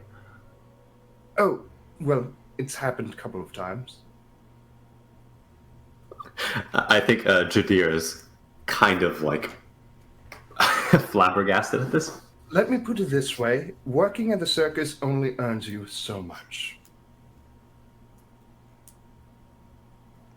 The thought has never occurred to me, no. Yes. Sure, we might be travelers when you're at the circus. Some are, well, a bit of the shady kind that work in the circus, but the problem always remains, if you want to work in a proper way, you will go poor in the circus. Unless you're someone grandiose that can gather billions and millions of people, you can see where it won't work. Really, I always thought that everybody involved in the circus was magnanimous and gracious and able to swoon the hearts and minds of people. I thought that they'd be rather well off. Well, here's the thing. That is what they want you to think. Then, of course, on the side, you have the clown. Never trust a clown. They will steal your purse quicker, or wallet, or whatever you have, Anyways, they will steal your coin purse before you know it. At Right, one I'll point, add it to my list. Do not trust jesters. Do not trust clowns. Anyways, on the side note, clowns aside, and jesters aside, we need to talk about how we're going to do this. Yes, I did salvage some of it, but he wasn't too happy about me having to say no. I had to come up with a sob story, which technically is true, of why I couldn't marry his daughter. Well, that's a problem for the future us, not the present day us. That is Currently, I am burdened by other things, quite literally. And Jadir points out like a large sack that he has behind him that he's dragging because it's literally too heavy for him to carry. I just look at him and go, "You got this, no worries. You managed to kick a door down. You should able to do this much. Such big, strong muscles on you." It's a very large sack, and Jadir is just obviously over encumbered. Nice use of personal variant encumbrance. I'll need you to carry some things for me. It kind of looks over the thing and just gonna. How much is there? There's a quarterstaff, a tent, and 15 rations for you. I'm so tempted to just say, I only take the quarterstaff. No, I take single ration. Um, No, I've also bought like other mundane things like water skins, shovels, etc., etc. So how did the whole checking on the terrain go? Oh, it's miserable. Was probably planning on taking a mule or a donkey of some kind, but it's a bad idea. Well, to be fair, that might be handy. Make sure to lead the mule, and the mule carries our burden. The problem is that the foliage is fairly dense. What's going to happen is the poor creature is going to get stuck again and again.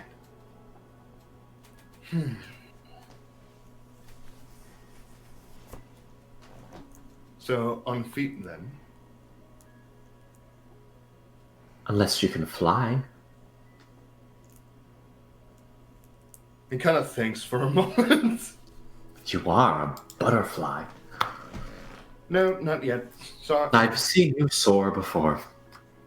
I hate to tell you this, I've seen other bards do it, so perhaps maybe in the future. But currently, that is outside my repertoire. At this very moment, Jadir, something gets like you as you're breathing in, something gets kind of caught in your nose, and you have this instinct to like sneeze and cough suddenly, and like small little black pieces of snow start like sticking to your clothes. And you see this too, Gerald. It's starting to come down. Can I cover my nose and look up? Yeah, you look up and you can see that there is a large cloud of ash being breathed out by the volcano. Well, no time left today. Let's get a move on in case this entire place gets, destroyed. Further away, I think, would be best. Also, I do not recommend breathing this thing in. Quite so. And Jadir is going to take like some of the ragged clothing that he had, and Do remember 2-meter rule. drape it around his face. Cough in your sleeve. Well, cough in your sleeve, not your hands. Oh no! It's spreading. Oh no. I think that's it for what we want to do in Barad. You guys set now? while Yeah. we're on our way, can I just make a last quote-unquote ditch effort on just checking how the terrain is going to be with the guards? Like in the forest or in the wilderness? Yeah, in the wilderness, like towards the direction we're going. Sure, it'll take a little while, like, to ask around, but if you can just make something, roll an investigation real quick. Yeah, I just really want to check if I'm lucky or not. Because I really don't want to go not knowing what's ahead. Investigation +1, let's see. Fuck. 13. Well, Not much you don't get much about the wilderness, but you do get that the land directly south of Barad Baisa is kind of this very easily traversable kind of flat land that has been kind of stained with ash that has slowly piled up and hardened over the many years of kind of volcanic activity. So a horse or a donkey is viable. However, you also realize that, well, that's for the land leading up to the wilderness. There is no water on the way there. Ooh, that is good to know. Unless you have a salt purification. All right, so I'm literally going to go penniless here and buy us rations and water skins. All right, so you guys will need a total of 40 full water skins, and I'll say the mule eats a ration per day as well. I will give him the rest of my gold, so that's 5 gold gone. I now only have 22 silver pieces. Do you want the 22 silver pieces? How much gold do you have left? None. I gave you 5. Okay. I think we can move on, but I'm just gonna do like the upkeep to Alright. buy stuff. Yeah. I only have 22 silver that I'm keeping in case if we need to emergency buy food.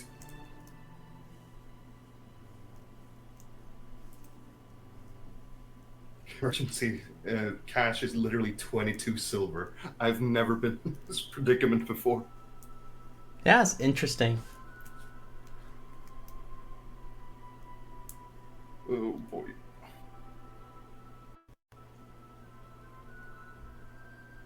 So, I assume we gather everything then, and Yeah. You guys head out?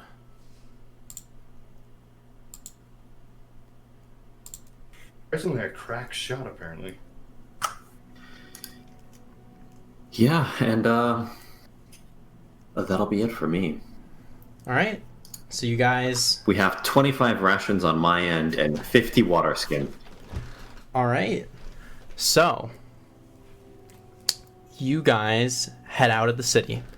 And cart in tow, walking out with the mule, you make your way out of the large metal gates coated with silver and gold. You walk through this time you don't go through the wheat fields with your mule. You follow the path directly out of the city. Out you can see the mountain range kind of encircling the city with the great volcano in the very center. It kind of retreats into the distance as you guys make your way out. It is a 5-day trek. You walk down south, and the kind of rocky slash the terrain goes from like a very fertile ashen ground to kind of a rocky area that goes back into kind of this dark ash covered dirt. So is there anything you guys want to do while you're traveling, or should we go all the way to the wilderness? I don't have much that I can do in the middle of nowhere. Yeah. Neither do I. All right. I will say at one point during your travels, you guys are kind of sitting around your tents. You can't make a campfire because you don't have any wood.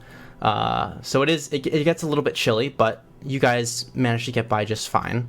It's not unbearably cold, but it is quite uncomfortable. And on a kind of sunset evening, you see what looks to be an enormous bird flying from the mountains behind you all the way out and disappears into the jungle in the distance. Looks to have like a wingspan of 20 plus feet. I've never seen a bird like that. What would that so-called monstrosity be, do you think? I think it's a big-ass bird. I see. As explorers, we shall call it Big-Ass Bird. I think it would catch on. Yes. All right. So most of the trip is uneventful as the terrain is very plain and boring. And eventually, after 5 days, you guys have gone through 15 rations and 40 sacks of water. So mark that off, and you get to the edge of the wilderness, which looks to be the trees are kind of a little bit sparse at first. They look very slightly. You see a lot of kind of very tall, bushy trees that as you go deeper and further in, palm trees and tropical plants begin to arise. And before you know it, after about like another mile or so of travel, your cart wheels are now kind of getting rickety. The cart shaking back and forth as the mule does his best to walk over the overgrown roots, and you guys are pushing through ferns that now line the forest floor. You guys kind of continue forward, and you eventually, it's kind of getting dark. Do you guys want to push through the night in the wilderness, or do you want to try and make camp? No, I think we'll make camp. All right. So you guys set up camp. Are you gonna make a fire? I don't think it's smart. I think we'll be fine. Okay. I think it would ward off predators, if there are any, right? They don't like fire. But at the same time, you also have to think it might potentially bring in prejudice, as it is a source of light.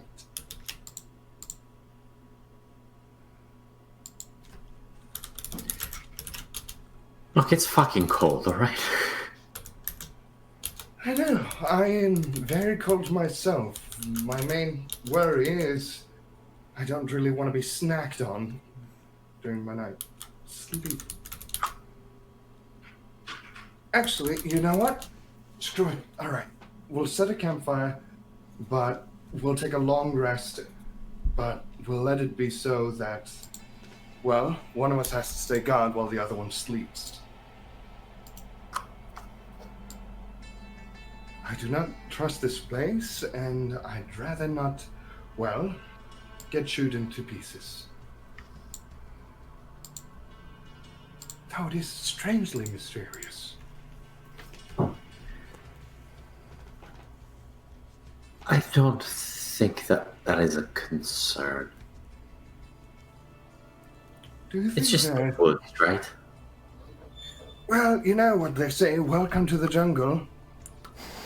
We got fun and games, which usually end up with you dying. What if it's fun and games? I'm fine with that. Oh no, it's fun for them, not for us.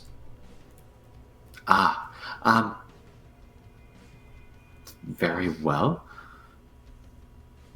I suppose we'll have to take turns sleeping on the cart during the day then.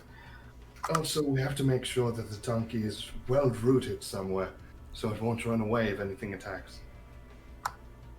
Or scares I'll it just off. tie it to a tree. Do you guys have rope? I do. Okay. I also do. Just wanted to make sure. Yep. All right, you tie the donkey to the tree. You guys are kind of gathered around. So are you making a fire or no? Oh, no, I don't have. Interesting. I don't have rope. I think we would if Okay. we're keeping, guard anyway. Yeah. So you kind of gather some wood, put together a campfire. You tie the mule to the tree, and you guys are kind of leaning up against two rocks with your tent set up. You can hear kind of the jungle noises around you, like the sound of crickets and exotic birds, a lot of sounds that you can't remember. You notice that much of the plant life is unfamiliar to you. You are truly in an alien environment. You know, this place certainly will make a great, story to tell. Also a great song. And can you get that fire up quickly? It's getting really, really chilly. Jadir just like firebolts the ground. Just like point finger gun, and it just erupts into flames as the firebolt bursts into flames upon the impact with the wood. There is now a wonderful campfire. Become a champion fighter. Get fireball. Multi-tack fireball 15 times. I'm just joking. I don't think you can do that with cantrips. I don't think so. But yeah, see? Right as rain. Hey, well, it certainly feels much better. How's the donkey feeling? Well, mule. Donkey, mule. I confess, I don't really know the difference. It looks at you and bends down and starts eating a fern. They seem Seems to be doing donkey things, yes? None of us know anything about animals. Actually, do I know something about animals? Oh, apparently I know. You guys can roll a nature or animal handle check if you want to know how the donkey's doing. I'll roll an animal handling, I guess. How's your animal handling? I get no bonuses to either. I get bonuses to everything. Animal handling. I have no fucking idea. Yeah. I had 15 to nature. I had a 4. I was like, what is this thing? As you observe the donkey, that fern begins to look kind of scrumptious. You know, I think this donkey is onto something. Jadir, you're kind of observing the donkey, and it seems to be doing pretty okay. You guys have kept it fed and watered, and as long as you continue to do that, you should be all good. By the way, this is one more night, so you will also be checking off 3 rations and 6 not 6. Yeah, 6 water skins. I really hope we find a water source. 8 water skins. Sorry. 8? We have 2 left. Well, you know what?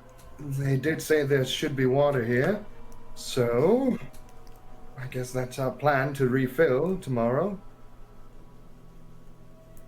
Right, well, I have 2 water skins left. In the meantime, let's rest and find a river. Well, this luscious greenery needs to get water from somewhere. All right, so you guys go to bed. Who's taking first watch? When you regret that no one is an elf. I think Jadir would. Yeah. All right, so yeah, you guys also you need 8 hours of rest to get a long rest, I believe. Yeah, I know. So this is gonna be a long night. Could it, since we're traveling by cart, could we spend some of that time resting on the cart while we're traveling?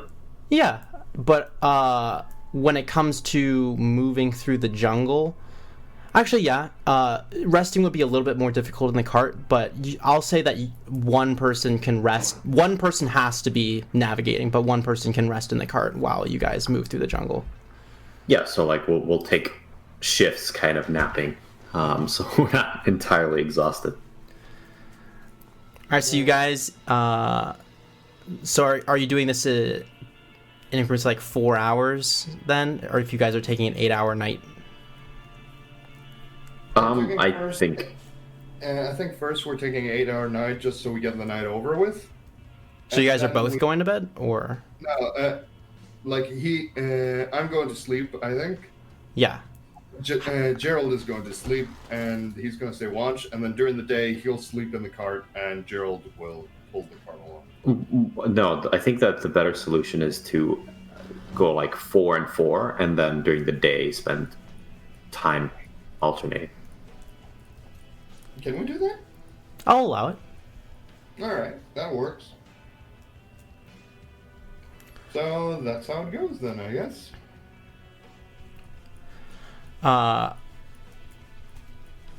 Okay. Yeah. So you guys. So first night, let's see.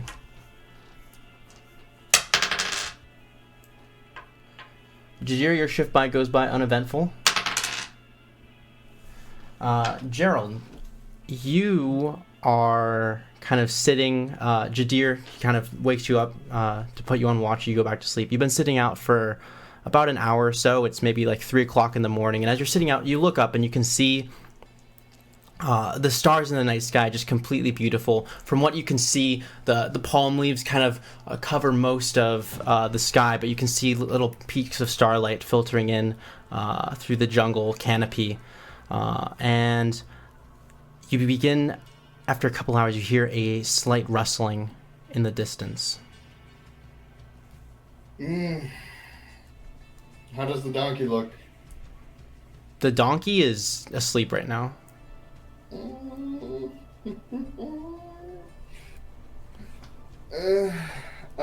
We'll watch wherever that rustling came from. Perception. And, yeah. Perception, please be nice. 9. All right. And what else were you gonna do? You're saying something? I am going to slowly stand where Jadir is, so I'm kind of stood over him. Yeah, you heard some slight. Yeah, okay, so yeah, continue. Sorry. Yeah. And I want to have the crossbow aimed at whatever is around and get ready to shoot it at anything if it jumps out towards us. Okay, you can ready an action.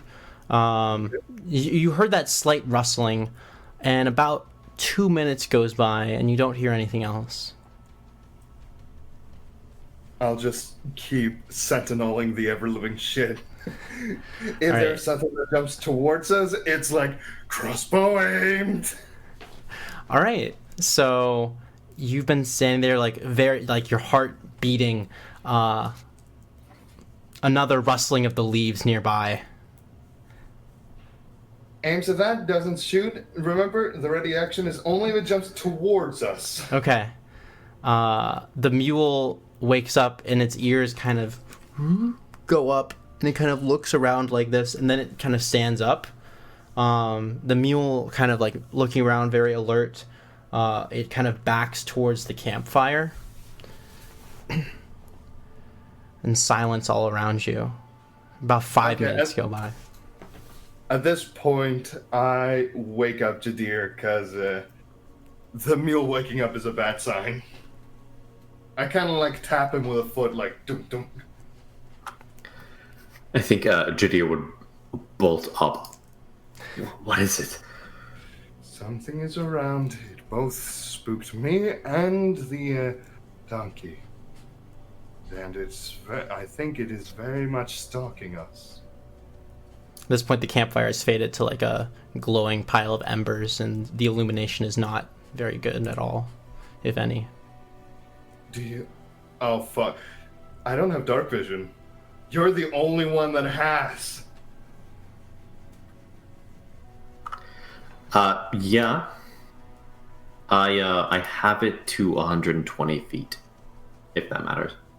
You don't see anything. What's around you is very dense kind of brush, so it's not like you can't really see your full 120 feet anyway. All right. Well, it's probably just some animal. right?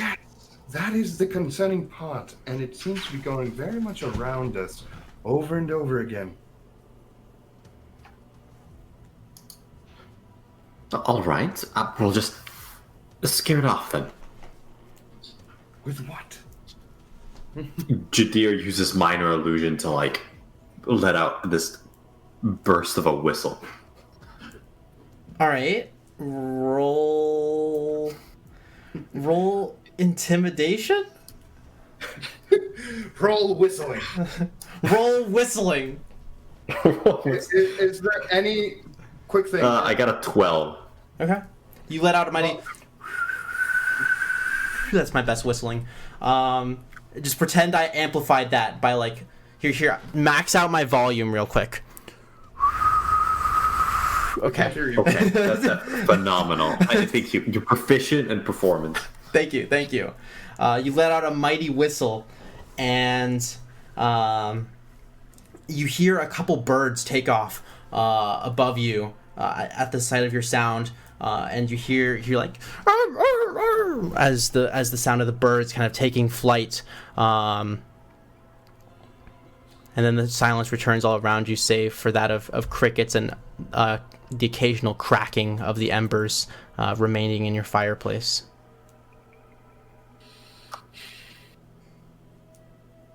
Well, if you want to go back to sleep, go back to sleep, but if anything happens, get ready for a rowdy wake-up call. All right, I'm going back to bed. Can I find... Wake me up if somebody is trying to kill us. All right, but not... Well, look at the mule. And he kind of points at the mule. I don't think... The mule is laying back down again. Okay, it is laid down back then. I trust... It's a mule. We're in the freaking jungle. Yes, and I don't have dark vision. All right, if there's rustling... worry not. Stoke the flames.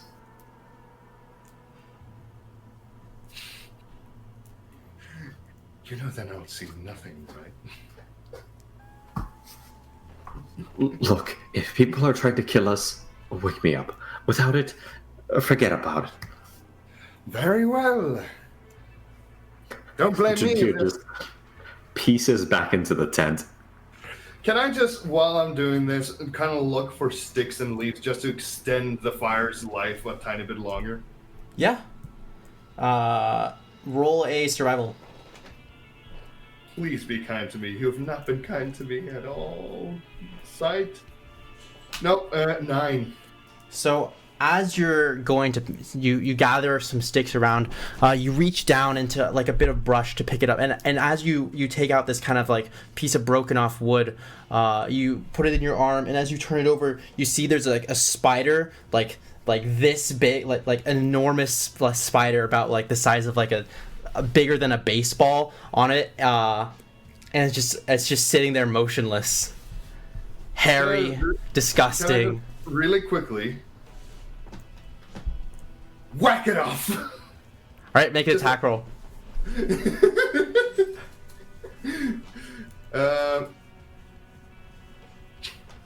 With what? I guess just a D20 plus my proficiency? I mean, are you just using your hand? Yeah, I'm just backhand slapping it away. Wait, you're not... Proficiency in unarmed combat, that's like a thing that you need, right? I think everybody is. Everybody is? Okay. Yeah. Yeah, so so it's plus your strength modifier plus your proficiency for unarmed. 1d20. That's plus 2. That's a 10. Oh my god. You take it and you hit the spider off, which you can feel it kind of squirming very briefly, struggling against your hand as you knock it off of the piece of wood.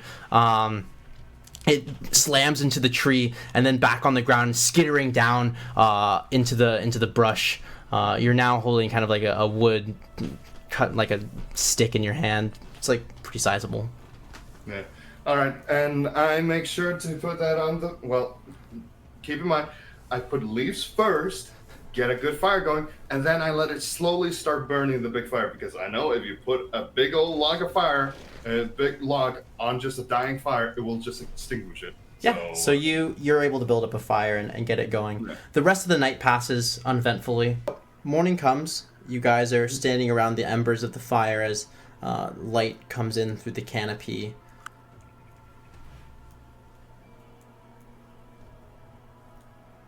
All right. Well, rise and shine, sunshine. All right. Water. We need water. Yes, we do. So, where to? A river, I presume? Do you know where it is? No, I thought you were the well-learned, well-traveled, genteel. I traveled with a circus. I'm sure you traveled from city to city. I thought it was bits in between. He kind of looks at you and just goes, "Do you think a circus would go through all of this?" They don't? How do they get from place to place? Generally, they take the thing called a route or a road. To be fair, there are not that many roads between far-off kingdoms. Yeah, it's like if they go the long way around. Yeah. It's like they usually don't go into dense areas. They go in the safe, open areas. I've never considered that. How else do you move a giant circus around? Carefully? On an open plain, not with this many trees. Look, I never really paid attention when matters of logistics came up in class. My tutors were always very stuck up. But you had I suppose... Yes, endless amounts of them. Every day, private tutoring. From morning until sunset. Don't remind me. I endeavored long and hard not to learn anything. I just came from a small village. Not really much to study, since we didn't, have the money then. But anyways, that's interesting to know that you're the Mr. Smarty Pants, I guess. Did you not hear me? I know nothing. Well, you took classes. That makes me assume that you learned something at least. No, I took them. I didn't learn anything from them. I would have killed for those classes. Why didn't you learn anything? I suppose you don't appreciate the things you have. Yes, very much so. You know what I did when I was younger? Guard duty. We learned how to be guards. Those who couldn't go and, have money for tutoring and other such things. Right. Anyway, water. Oh, yes. What? Let's try our best not to die. Yes, that would be smart. I guess we both roll a survival check. I mean, you guys just want to roll survival to see if you can find some water? So River, preferably. But before we do that, is it feasible for us to climb these palm trees and whatnot? Sure. Yeah, so I kind of want to do that and try to get a lay for the land and see if there's any direction I think that would house it. Greenery that would be more luscious in one direction, or obvious breaks in terrain around us. Can I give him the best ever inspiration of a cold pat on the back? Sure. Bardic inspiration. Pat on the back. You got this, Chief. Attaboy. Attaboy. You feel inspired to climb a tree. It's just an inspiration for the survival check, I'm hoping. Or if he fucks up the tree climbing badly. All right, make an athletics. All right. I get a 19. Nice. That's a natural 20. That's a natural 20 with my -1. Nice. So you, despite your rather weak form, you manage to kind of get the hang of this. Like you take this very abstract way to get up the tree. Most people would just like climb, but you're doing this weird thing with like your legs and like using the leaves of like other trees and like making like a chimney between two trees on your way up, and then you keep like falling, but like you catching yourself, and you have this very odd Scampering up. yeah, hanging from trees, and then like move like doing like a mini pull up, and then putting your feet on the branch above you and like swinging up. It's very strange to watch. Can I I am just the shout, lemur. I am the trees. can I just I am a shout force of nature. I have become one with the tree. I shout up like, I told you, muscle of the group. So you eventually get to the top of the tree, and you gaze out over the canopy, and you see trees as far as the eye can see. You do see that mountain that Jax told you guys about. Like another probably day's travel off in the distance, and you do also see along the same way. You see a large circular break in the canopy. You can't see any water down there, because the trees cover too much ground from your current angle. But and then you also see, looking to the left, very far off, there's a large kind of range of hills, and there's the fall rains to your right, kind of these very dry looking mountains that go down vertically, and vertically down south, down the map. And there is a very large river that you can see that runs along. This is really far away, but you do see a large river, probably about another week's travel to the southeast, nearby the ocean. All right, I would descend down. All right. Make another athletics. this is where I'm happy I gave you inspiration.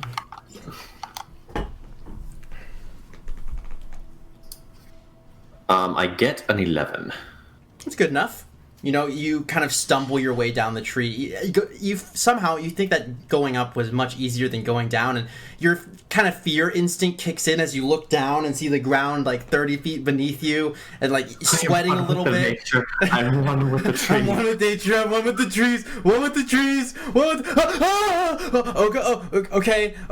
And you just kind of stumble your way, and eventually you kind of fall the last like 6 feet or so and land with a thud on the ground. But the deep kind of like all the ferns kind of catch you just a little bit, making your fall that much softer. But you get by without taking any damage. I told you, muscle of the group. Look at you. Well, of course. I could have just jumped from the top as well. He kind of looks at you for a moment. I know the jungle is tiring, but I don't think it's tiring to the point of suicide. No. I can also be the floating butterfly. Nice. Oh, really? Then next time on my performance, we'll make sure to put you in the costume related to that.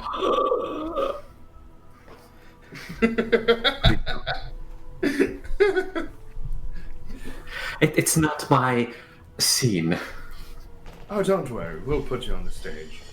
Mr. Strong Floating Butterfly Man. That's... Look, there's a giant river a very long distance away.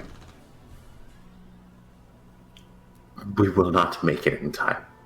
Alright, but it should lead through the jungle, I would assume. It does not. It sort of runs parallel.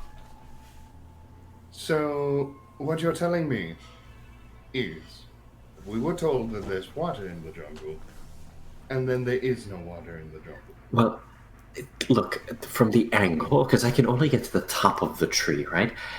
I can't really see breaks in the tree line other than a circular clearing of sorts. If we can get to that, we can maybe see if that is relevant somehow. I don't know what causes circular clearings. Can I just make a survival check at this point? Yeah, sure. See if you can just gather water around. No, just to see if there's, because the trees have to get water from somewhere. Yeah. I suppose we would both try to do that, if Yeah, you will I allow. got a Yeah, sure. I got a 10. Okay. What'd you get, Jadir? Can I actually, yeah. I will roll my survival and spend the bardic inspiration, getting a total of 23. Woo! Nice. All right, so you guys look around. Gerald, you find that the ground is pretty soggy, so there's probably been rainfall here relatively recently. And you tell that to Jadir, who you see that there's a couple kind of very tall palm leaves, or long palm leaves kind of like coming off the branches, and you look over them and you can see that they're kind of cupped in such a way that you could probably easily fill most of your water skins if you take the time to move through the forest and do some more climbing to get even more palm leaves. Okay, yeah, we would definitely take the time. Yeah. I'll just have taking roll. breaks to Yeah. rest as well, because we were supposed to alternate. Yeah. Mm-hmm. Okay. Yeah, so I'll say you guys spend the next 4 or 5 hours refilling all of your water skins with rainwater from the palm leaves and the various types of leaves around the forest. It does not taste very good, but you have a feeling that it's likely drinkable. Well, nothing that cured disease won't fix later on in the future. Oh boy, I've heard it. You have a pot, yes? No, I don't. I see. Yep. We are very much at the mercy of nature right now. I don't like being in this position. Neither do I. Kind of out of my element. All right, well, we're not dying. On the subject of food, I'm down to 7 rations. Our friend, the donkey, eats some. I eat some. We will run out of food. Do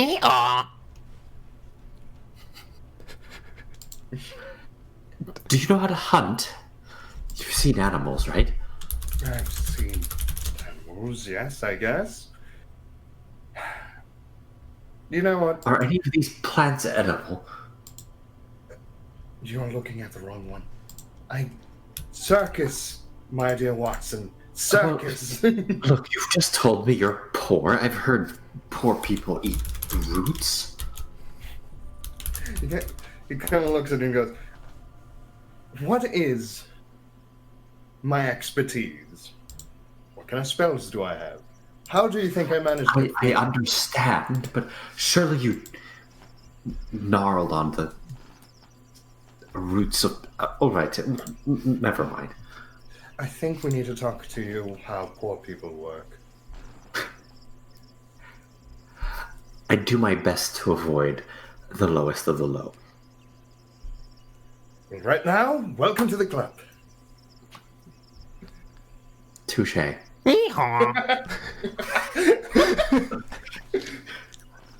I want to see if there are any ferns that stand out to me as delectable as we pass by.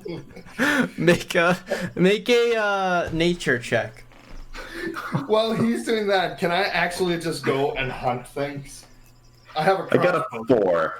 So yeah, so all right, so we'll get back to you. Gerald, you're going out to go hunting. Yeah, since I do have a ranged weapon. All right. I'm going to have you make 2 survival checks. One for you not getting lost, and one for you hunting. Ooh, I don't have anything to use as a trail, so yay! Don't fuck me, please. 1. Man, I actually don't know if you guys could actually die here. That's kind of exciting. That's an 8 on Yeah. the first one, and that's 11 on the second one. 8 for the first one and 11 for the second one. All right. So you kind of make your way through the jungle, doing your best to keep low. You find after an extended period of time, kind of looking around, you see what looks to be like some sort of large black cat, kind of confidently walking across the jungle floor, its tail like gently kind of whipping back and forth.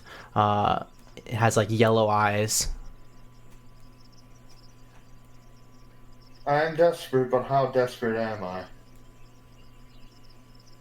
Because I know that thing can kill me. On a scale from fed to not, we're about at 7 rations. Fuck it. Wait, I'm gonna just check really quickly on a one single thing. That's an action. But that's a bonus action, so I might be able to pull through. Alright. So I decide to try to shoot it. With your crossbow? Yeah, because I am very, very desperate in this situation. Okay. Make an attack roll. Please don't fuck me, please don't fuck me, please don't. 14. 14. That's a hit. Roll damage. 6. 6. All right. You kind of get down, now crouching lower into the ferns that go up to like you get down on your knees such that the ferns go up to like your cheeks, and you kind of carefully line up the crossbow, looking down the sights. Yeah. You aim carefully. You take a deep breath in, all the way out. Pause, and you let out the crossbow bolt, which streaks through the air and goes right into the side of the panther, which lets out like a. I can't make a panther noise, but it makes a panther noise. Yeah. It sounds more like a saber-toothed tiger, actually. A roar of pain, and then it whips its head to look directly at you and charges. Roll initiative. Okay, this might be where I die. 21 on initiative. Yes, lucky. Nice. You're up first. Okay, first Panther move. is charging you. How far is it from me? Right now it's about 45, 50 feet. Vicious mockery. Vicious mockery. Vicious Mockery the Panther. Does Vicious Yeah. Mockery work if they don't know common? Choose a creature you can see. If it can hear you, it must pass a wisdom save. Or Okay. 1d4 It can save. hear you, so it doesn't matter what you're actually saying. Okay. Yeah. It doesn't matter if it can understand or not. All right. Wisdom save. Please fail. Please fail. 9. It fails! Awesome. Roll damage. 1d4. So pitiful. It's a 1. Fuck you, tiger! You're my next meal! Or panther, whatever you are. All right. How much damage was it again? Sorry, I was spacing out. I was reading the panther. It's a 2 psychic damage. 2 psychic damage, so you dealt a total of 8 damage. All right. And also, its next attack, it has a disadvantage. Yep. So it charges forward at you. You yell out at the beast, and it kind of like shakes its head with the magical effects, but continues moving forward. It leaps towards you and makes a claw attack to try and tackle you to the ground. That is a 19 to hit. With a disadvantage? Oh, with disadvantage. With a disadvantage, that's an 8. It fails. Nice. Oh, that is so clutch. It leaps forward at you, claws at the ready. But that whatever you said to it again, kind of you see something in its head. Its eyes go wide, and it jumps just slightly off. Kind of landing on the ground behind you, claws scraping across the dirt. You can see claw marks being ground in through the dirt, tearing up leaves in its track, getting ready to pounce at you again. What do you do? I stab it with a fucking rapier. Alright, make an attack roll. 12. Fuck. That's a hit. Oh my god, that's a hit. Alright. You just hit. I think you probably need every hit. I got 5 plus 3, which equals to an 8.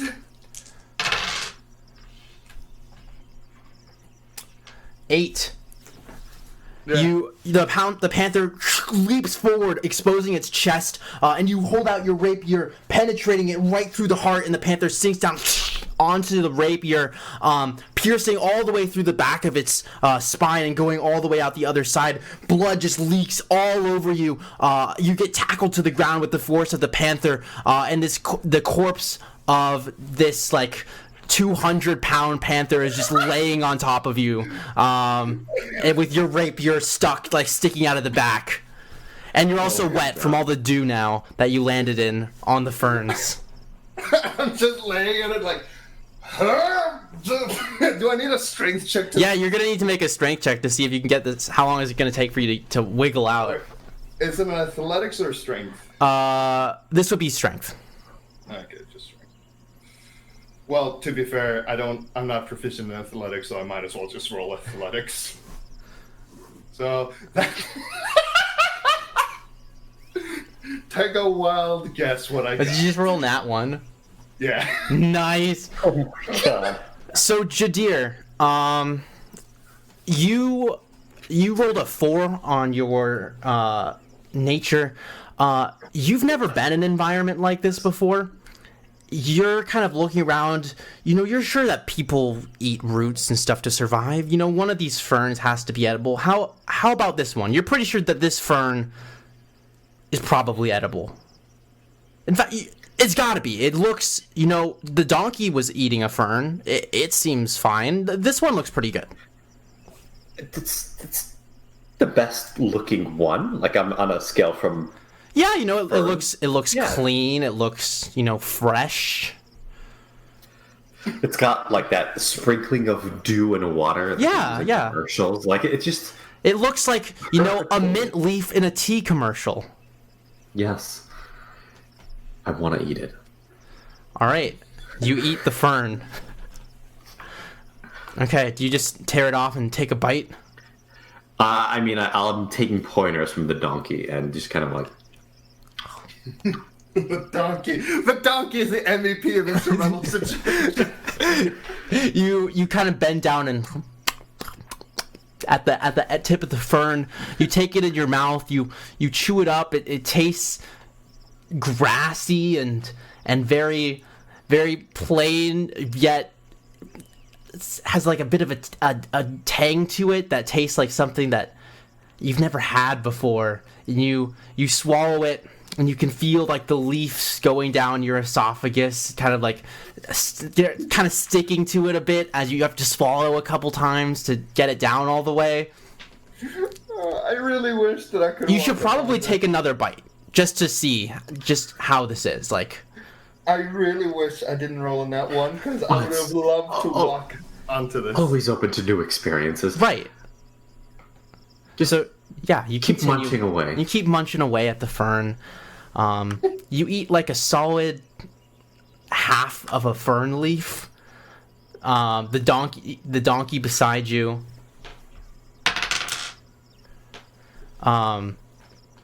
And you kind of stand up at one point, and you definitely feel like you've eaten something that perhaps your body is not meant to digest, and you feel a bit a big gurgling in your stomach, and you can feel the leaves kind of moving through your digestive tract. This is you can feel the diarrhea is gonna come from this. All right, so Gerald, also, so you've been eating this leaf, kind of in having this experience for about an hour. Gerald has not come back yet. I will start shouting, trying to find this idiot. Gerald, make a perception check. Of course, the one that defeats me is a corpse. 6. 6. It's muffled by the. Whatever sound you would have heard from Jadir is muffled from the flaps of panther muscle that envelop your face. Oh. Can I get this thing? Yeah, off you can me? make another strength check. Don't fuck. I have been rolling horribly. This time now. take a -1. Take a -1. Because you've been struggling to get it. Like you get less strong. Natural 1. Natural 20. Sorry. Natural Super excited about Oh, sorry. I just saw the got a 1. 0. So it's a 21 -1. Natural 20. 20. Yeah, you're like, I will not die being stuck under this corpse, and you push it off of you. Stand up, brush yourself off. Your clothes are spattered in panther blood. And your entire backs. You can feel, the feeling of wet dirt that is just stuck to your entire back and pants from being crushed into the ground. But you look down. You have successfully slain a panther. And it almost slayed me by dying. Can I? This is gonna sound so desperate, but can I just pull the paw of this thing? Like, here? Yeah, so I'm gonna have you make a survival check as well as a athletics check. Survival to see if you can find your way 14. back. 14. All right, and athletics? Please don't fuck me. Please don't fuck me. 8. 8. So you are very, very slowly dragging this panther corpse along. It's about 250 pounds of cat meat, and you're dragging it over like a root that it gets stuck on, and you have to take like a whole minute to try and like get it over. It's really awkward, but you feel like you're going in the same direction. You'll be back with Jadir before you know it. You're almost there. Probably. Do I hear any shouting? Did he just shout once, or is he still shouting? I mean, I would continue to do so. All right. Yeah. You hear Jadir shouting eventually because you're going in like roughly the right direction. Can I just go? Oh, I got one. Come over here. A very bewildered-looking Jadir would poke his head through with the donkey after some point. Still holding on to Fern? Chewing on it. No, not chewing on it, but there's just like this, grasping the fern. Okay. Just hasn't let go, just absent-mindedly holding onto it. Okay. So you kind of lead. You're bringing the donkey and the cart. Yeah, I would. Yeah. So you lead the donkey, trailing the cart over the jungle floor, and you eventually, basically playing Marco Polo, find your way together. You meet up, and you see the corpse of this giant beast of a creature, and Gerald is just covered in blood and dirt. He looks even worse than when you guys went into the city to begin with. I did not know butterflies were carnivores. Oh, well done. I'm just kinda looked. seriously impressed. No, none of this blood is mine. It's all this heavy. Fuckers. That's actually rather incredible. I did not think that you would do, well, anything with that crossbow.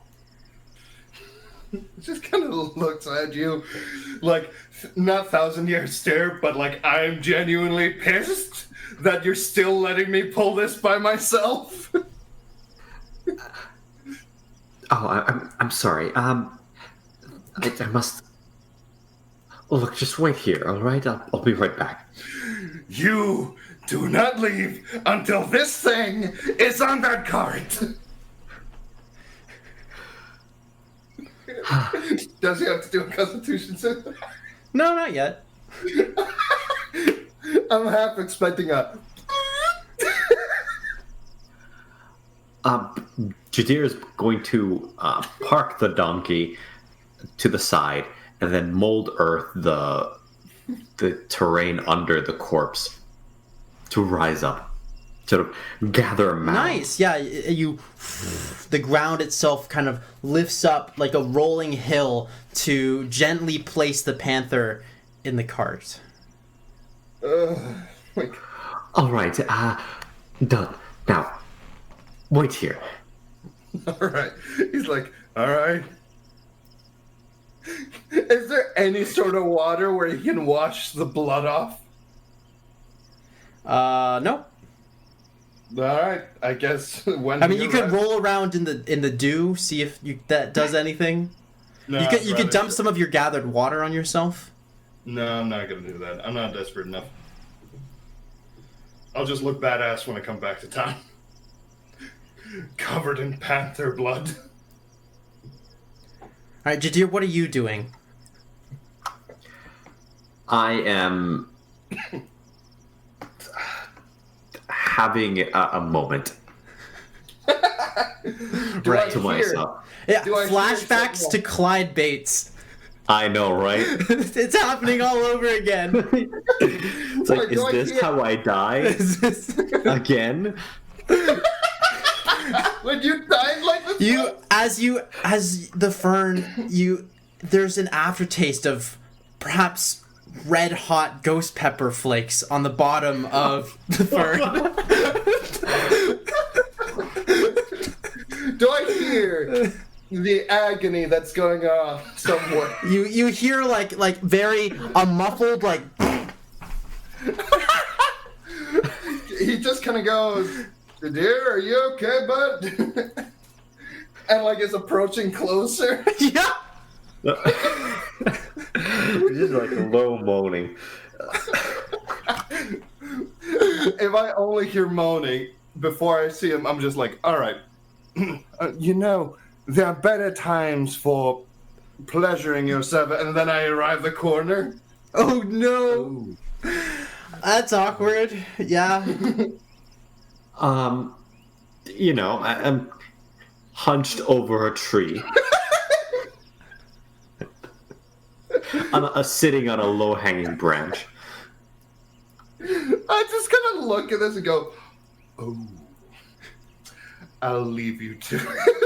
And he just awkwardly leaves. All right. My so embar- after about a solid 30 minutes, you kind of take those ghost pepper ferns and you wipe yourself and get back With to what? Not the fern. There's not actually ghost peppers on the fern. Yeah. Yeah, you make your way back and meet up with Gerald once again.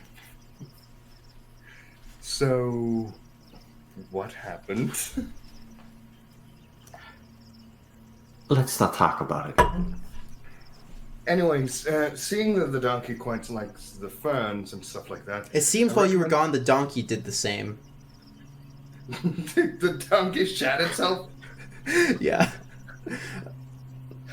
So there's nothing edible of greenery here. I mean, you don't know. You just Wait, ate a this fucking fern. He ate the fern. I went hunting. I mean, yeah, the panther's in the cart. Edible, Uh, right? It's not oozing poison. I'm more thinking the donkey isn't a carnivore. We have to find something for the donkey to eat. Well, we have rations, but we eat the panther. Right? Like, you know what? Oh, the donkey didn't have diarrhea. It just had regular poop. Oh, it just had a regular poop? Yeah. Alright. You know what? You know what? How good are you in carving out meat? That depends on how you do it. I am very dexterous, so I should be fairly good at it. So, even Right. then, I've only really stabbed at people. well, I went hunting with the gods. The only thing I know is you have to avoid cutting into the bowels and cutting into the rectum and other such things, as then the meat is destroyed by whatever inside the stomach. Alright, I've never done any of it. Best of luck. You seem to have this thing together. And I give you a pat on the back. I don't feel inspired. Well, then your job, since I'm going to be doing this, is to collect ferns for the donkey, since it seems to eat it. The donkey is currently eating a fern. Alright. As you... I feel like checking out that clearing. I think food is a bit more important. Why do you seem hesitant on gathering ferns? Oh, well, I'm sure I will find ferns on the way to the clearing. You look They're forward and everywhere. you just see like ferns everywhere.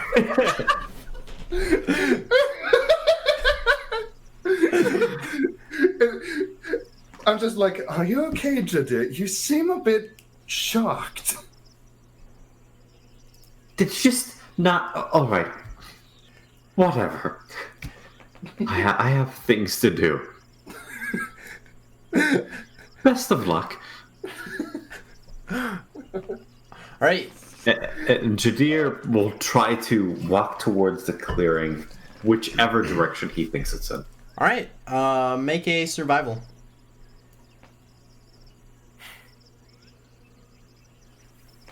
Oh man, I thought of something. I could have done that. 18. 18, yeah. You managed to kind of beeline it right in the direction of the clearing. And after about an hour and a half, you arrive at, you can see there's a break in the trees, a very large circular grove. And as you peek your head through the trees, you see a watering hole.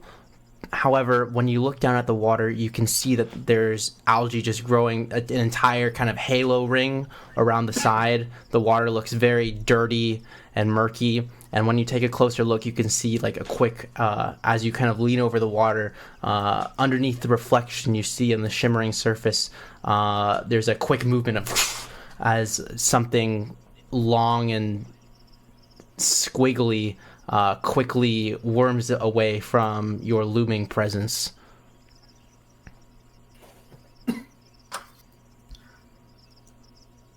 I want to get nearer to the water then. You want to get near to the water? Yeah, Okay. see if I can figure out what this thing is. The what thing? The squirming thing? Yeah. Okay. Like, do I feel it's a fish or You might did I have make- you might have to like. Are you gonna like take a couple steps into the water? Oh, not the water. No, I wouldn't go inside. I would you- just be at the bank. Make a perception. 13. 13. From this far back, it's a little bit difficult to make out what it is, but something. It might be a fish. It might be a snake. It might be a large tadpole, an eel. Something you could probably eat. Famous last words. I can probably do this. The same thing happened with I will leave it alone and head back. You're not feeling adventurous? All right. So Gerald, make a handle animal check. Okay, so not sleight of hand. All right. No, not sleight of hand. Damn it. Oh my god, I'm getting so many natural ones. You got a natural one. Again, yes. All right. So in your process, like, well, I should probably start by going from the head down and cutting across, and you just go along the head and you carve down the spine to try and gut the beast. And as you do, just you kind of rip it open with your dagger or whatever, and just brain fluid just spills down its back, and like the whole like interior of the carcass now is just like just blood just pouring out, kind of hot and wet all over your feet that you weren't ready for. Its entrails just fall out, spilling across the floor in a steaming hunk, and like you at this point, it's like when you know that feeling when you're like trying to solve a puzzle and you just look down and you realize, I've done this whole thing wrong, but it's not exactly like I can go back. You just have that feeling. You know you fucked up. You did this horribly. There's like brain inside of like your chest cavity, and like, I mean, you're sure you can salvage plenty of meat, but if you're trying to, you've ruined the skin and you've ruined some of the meat, but you know, as long as there's any meat, there's plenty. It would not be possible to destroy the meat. Yeah, the main reason is just, oh my god, my streak of unluck now all of a sudden. Just natural one. I think I've got 2 natural ones in a short period of time. Nice. I know. At least you're not in battle. Well, at least I'm not in battle. At least I'm not getting killed. And at least I didn't eat a fern. Yeah. Jadir, you walk back in and see Gerald, who is already covered in blood, now covered in like steaming guts that have spilled into his pants, and the poorly not even skinned, the panther hasn't even been skinned, it's just been sliced open, and there's just guts everywhere, and you can see that like his brain is like half oozing out of its head. He's just made a mess of the whole situation. Right, is this performance art? Well, it could be. I'm trying my best here. We're supposed to find food. What are you doing? Trying to butcher this thing and give us a meal. Where's the ferns? It was an attempt, alright? It was an experiment. There wasn't a failure. Horrifyingly embarrassing. But at least we learned, do not eat ferns. Alright? He kind of looked. Wait, you ate what? Yes. All right, noted. Do not eat the ferns. I did think similar thoughts. Maybe we could eat that, but I No, didn't actually... no, do not do it. All right. Whatever. Look, maybe I can help you salvage this thing. Yes, please do, as this is our meal. And Jadir would help try to salvage as much as we can. All right, roll animal handle. Can I just... 9. 9. Yeah, you guys, I mean, you kind of... 9. You don't know what parts of this you should eat and what parts you don't eat. So you kind of carve it up. You take out what look to be large, kind of raw chunks of steaming meat. You're not sure exactly. Again, you're not sure exactly what parts you should eat, what parts you aren't. But you know, you get a pile of meat that you think looks good. Oh yeah, can I salvage the bolt from the tiger? Panther? Yeah. Yeah. Because I'm guessing it's stuck somewhere in there. Yep. Yeah. And so I'll Alright. say you guys have 20 rations worth of raw meat.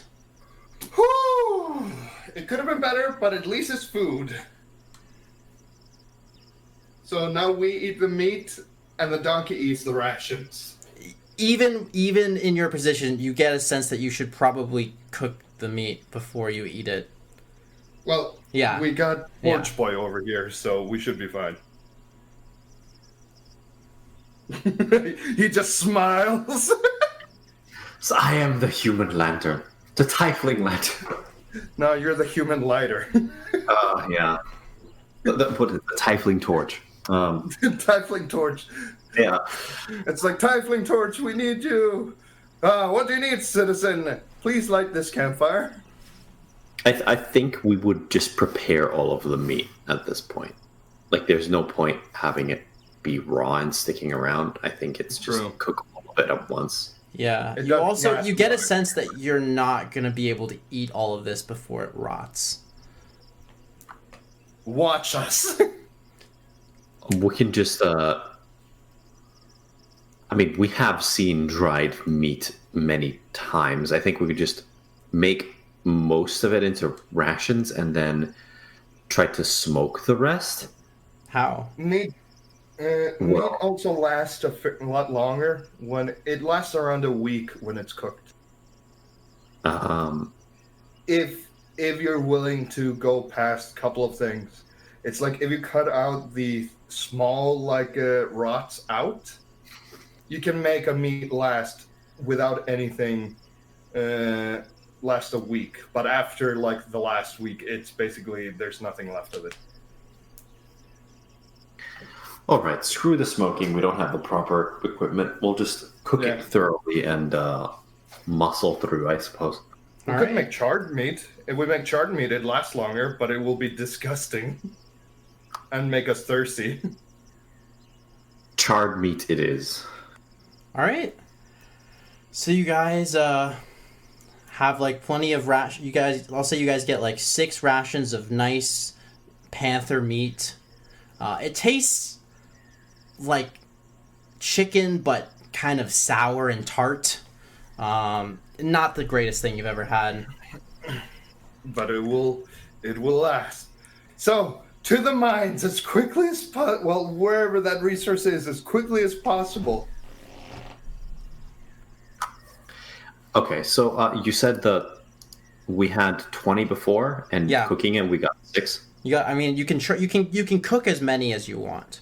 Or sorry, you can char as many as you want. We want to char all of them because it makes Oh, it longer. Basically, because then so much is burned. So the rotten thing. I shouldn't be trying to use science on this. You get what I mean. When you burn it, it lasts longer. Okay. I'll say we'll a cook all of it. charred meat, I'll say counts as only half a ration of nutrients, though. Because when you char meat, it takes a lot of the Yeah, it actual does. nutrient value out of the meat.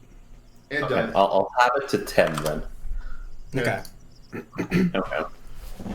So that way we don't have to think too hard about it lasting. And we can always try to hunt something else on the way back. Yeah, I suppose taking all of this plus how we were supposed to split the difference on the day take us quite some time. Yeah, it's probably about like 3 o'clock in the afternoon. I do feel like we should get a move on. Otherwise we would basically have been stuck here the entire day. Yes, let's get towards the edge and go from there. Yes. The edge. So where are you guys going? We're going toward Towards the mountain that I saw in the distance. Yep. I'll have you guys roll survival. You can do it with advantage because, actually, you can't because Gerald doesn't know where you're going because he didn't see it. I can assist, though. I can give him the help action. Yeah, but well, are you proficient in survival? Yeah, no, I'm not. Yeah, you never can mind. only help. I house rule that you can only use the help action for skill checks that you are proficient in, That's fair. unless there's a good reason to rule otherwise. And also, I you got a haven't seen 5 that. and a 6, so You got a what? a 5 and a 6. I rolled as well. So and I got- after about 4 hours of travel, it's about 7 o'clock. You can see streaks of orange and red beginning to appear above the canopy, and you feel like you've made some solid progress. Again, you can't really see the mountain because you've been enveloped in a thick jungle this entire time, but you feel like you've probably gone in the right direction. I rolled a 12 on mine, by the way. I mean, could I climb into a tree again and Yeah. figure sure. out where we're at? Make another athletics check.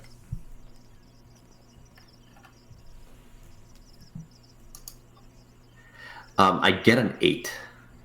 It takes you some time. You're annoyed at how much time it takes to climb these trees, but you eventually make it after about like 30 minutes of climbing. You get to the top, and you see that you're about 30 degrees off from where the mountain was, but you have made progress toward the mountain, and that you can probably get there by the end of the day tomorrow. All right. I will sort of descend down and, to the best of my memory, draw an arrow on the ground. Okay, That sort of denotes the direction. good. That Yeah, I'm on. smart.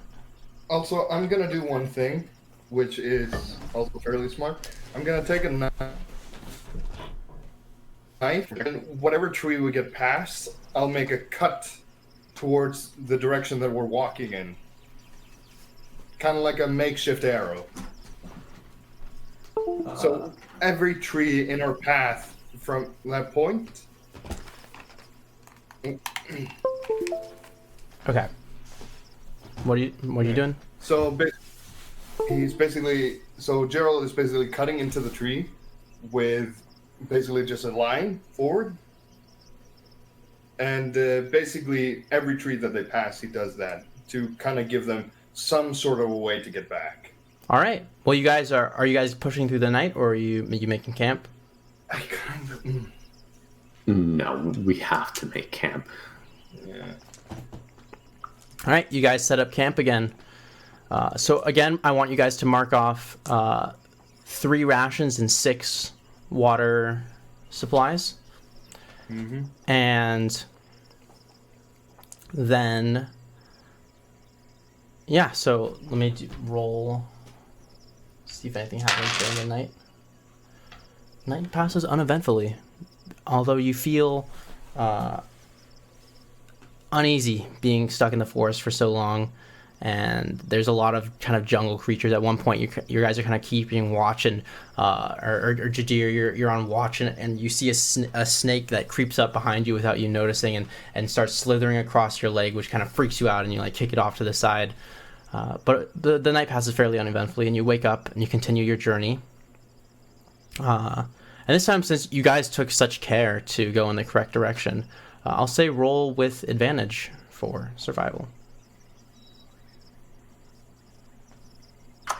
Ooh, that makes a difference. Made from a 4 to an 18. Nice. A 3 to... sorry, let me rephrase that. Technically, that was not a 3. I read the wrong thing. It was another natural 1. Nice. They got bumped to a 3? No, and it got bumped to 17. Well, basically. it's all good because Jadir knows where you guys are going. Yeah. I was looking at a number on my screen. Basically, I have 3 Discord notifications. Yeah. So after another day of travel, you guys arrive at the base of this kind of lush green mountain that juts out above the rest of the forest. And as you climb it, you can begin to look down at the rest of the canopy all around you. You guys eventually make it to the very top, And at the very top, you can see the terrain all around you, the kind of dry, rocky mountains off to your right, kind of going down towards the ocean, which you can see at the distance, the very bottom of the continent. And from this position, you can actually see over the top of the southern Fallrain Mountains to your right, and you can see this kind of vast desert land. You can make out like a couple very rough shapes, and even further beyond that, you can see that kind of the peninsula in a light haze, and you can see a crackling line of lightning storms coming out from the edge of the far end of that desert area. That kind of just streaks off towards the edge of the peninsula as well, and you can see all the way back to Barad Baisa. It's quite a view. And at this position, you see that there are some different types of trees that have kind of rose-like thorns growing out of them. And this is all under the gaze of the sunset. It's actually one of the most beautiful sights that you guys have ever seen. Well, look on the bright side. If we die doing this, at least we got a good view. This would be a good place to die. Yeah. Well, at least we're both in, well, what's the word I'm looking for? At peace with our in peace with our situation. Look, I'm a lot of things, but not at peace with my situation. This is not me. Everything about this, well, other than the stylish view. Well, yeah. But when you think about it, adventuring and traveling isn't really glamorous now, is it? I've always heard it was. Well, I'm beginning to see them. That might not... Whatever. They tell you the pretty bits, not the ugly parts. Well, that's what makes a good story. Of course. Who would want to know how... They would want to know, like, how you led us through the jungle. Don't mention the ferns. I wasn't going to say that. I was going to say they would want to know how you led us through the jungle and how I slayed a tiger, not how I butchered horribly the tiger and your fern situation. And you weren't there. All right, well, it's the middle of the night soon. Let's camp out. Let's not harvest these things in the middle of the night. Oh, yes, that would be better. Would it be safe? Well, I guess we have a bit more light from the sunlight, well, moonlight on this one. Better than the dank, dark jungle. All right, but we were told by Jax not to harvest them during the night. I know. I'm just saying. Oh, God, I'm slightly a bit of a different accent there. I'm just saying that it is better for me because, unlike you, I cannot see in the dark. Yes. All right.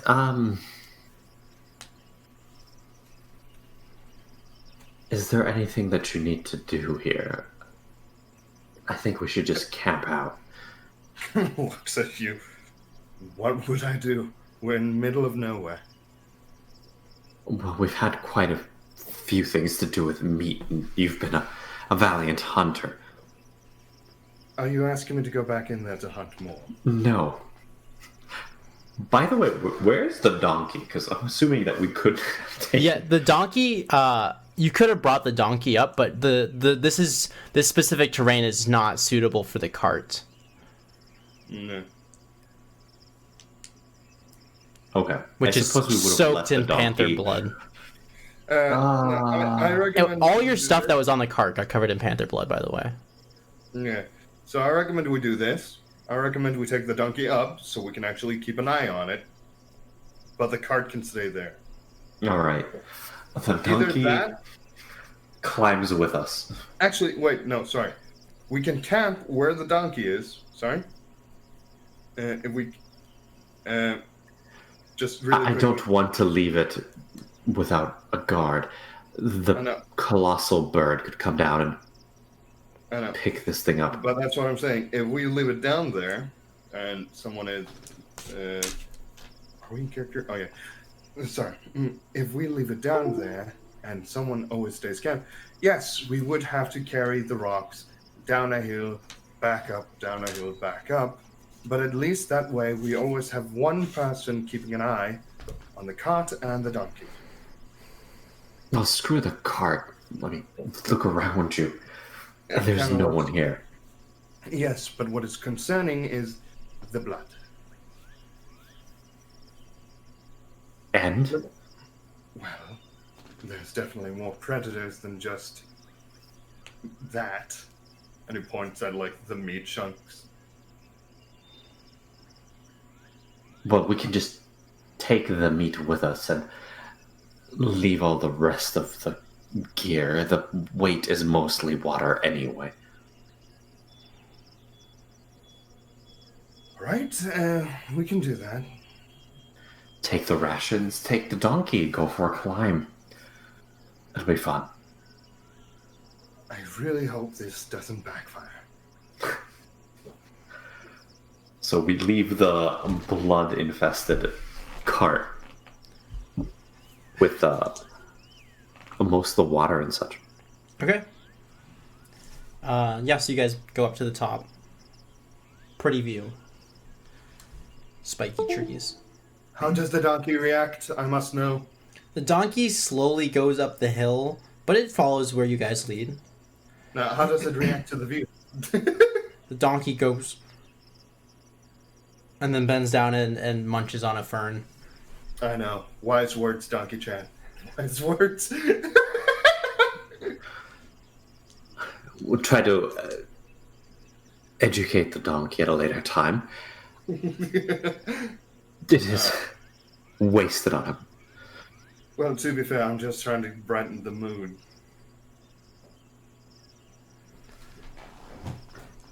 Let's say I'm making it just a bit less miserable. Well, I think it's rather pleasant here, actually. Getting here was miserable, but this is good. All right. Well, then don't get too comfy because we have to go back as well. Right, it should be easier. Famous last words. Look, what's the worst thing that could happen? Oh no, you said it. It is at this moment that you see the enormous shadow of a bird flying across the forest, moving towards you. You can see in the sunset glow illuminating these like beautiful brown feathers across its enormous wingspan. It's just large flaps moving up into the sky in your general direction. Can we hide the donkey?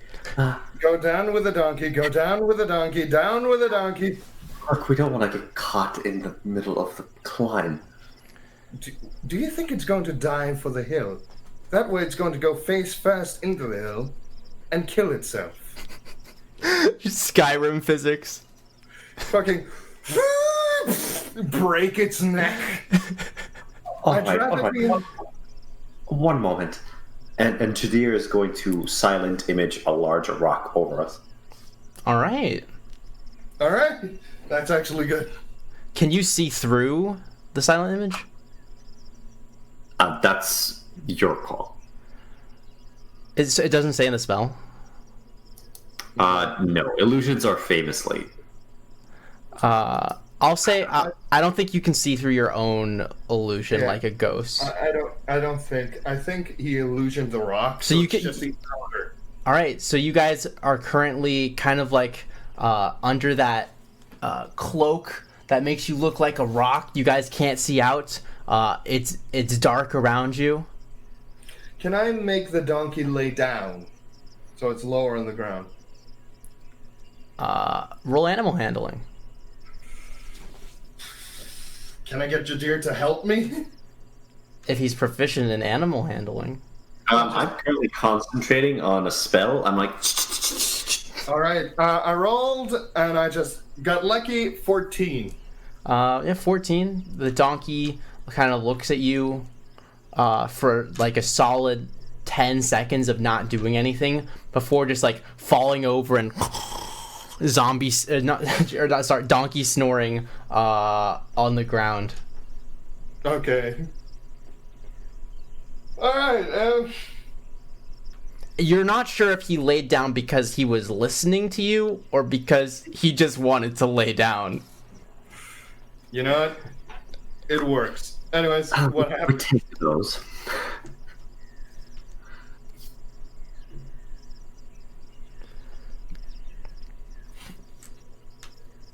Sorry, what'd you say? We take those. Oh, okay. What are you guys gonna do?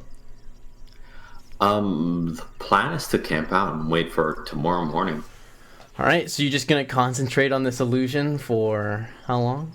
It has The full 10 minutes. The full 10 minutes. After about 8 minutes from beyond your illusion, you hear two things. First, you hear some minor rustling, followed by an enormous, like, as you both feel a vibration of something landing on the ground, something very large. Can I just whisper to him? I think it just landed next to us. You have about 2 minutes left before your illusion falls. We are absolutely fucked. No, Whisper. maybe not. All right. You were saying? It's a dumb animal, right? Can I just... You have a disguise kit. Can you quickly disguise the donkey as a rock or something? Anything. Not quite. Just throw a blanket over the donkey.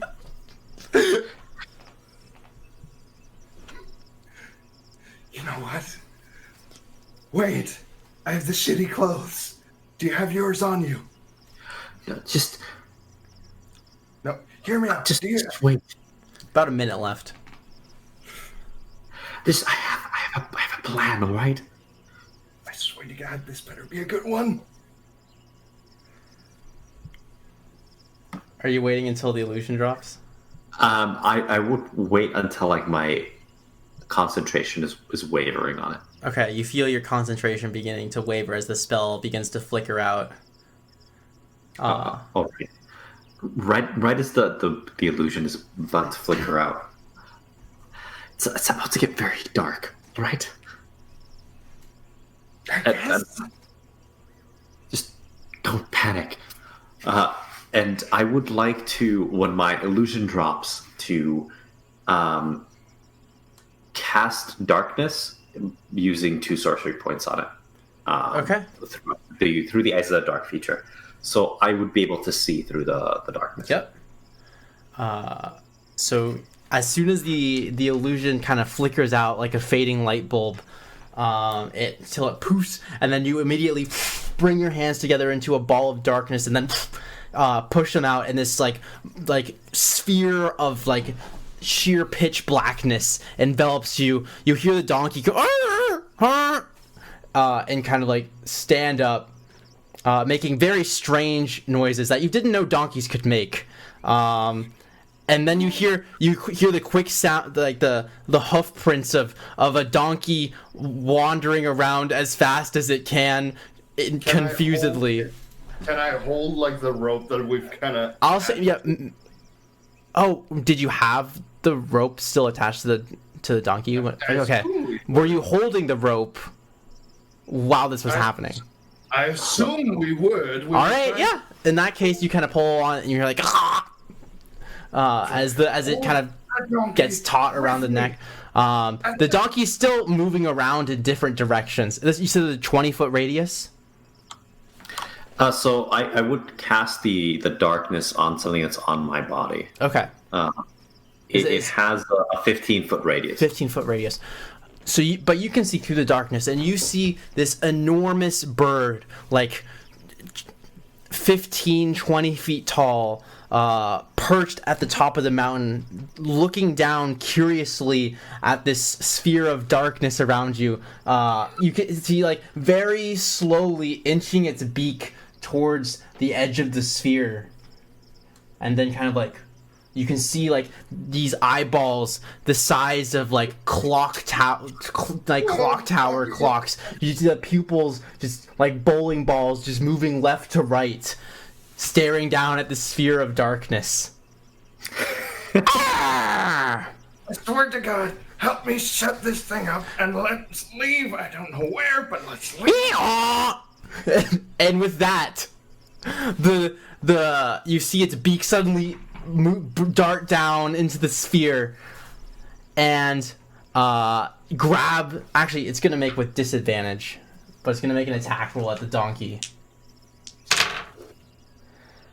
That hits.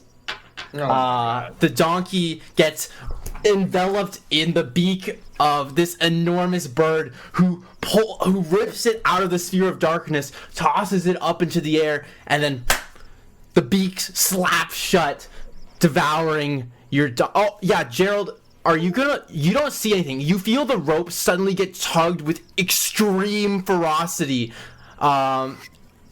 Is your first instinct to hold on to the rope? I think at that point I'd let go. Alright, you let go of the rope, and your donkey gets devoured. Jadir, you see the donkey just get devoured, and the bird kind of... Oh, donkey. Just like blood dripping from its beak. The view. And with that, it flaps its wings and takes off from the mountain, gliding off towards the fall rains in the distance. We are absolutely fucked.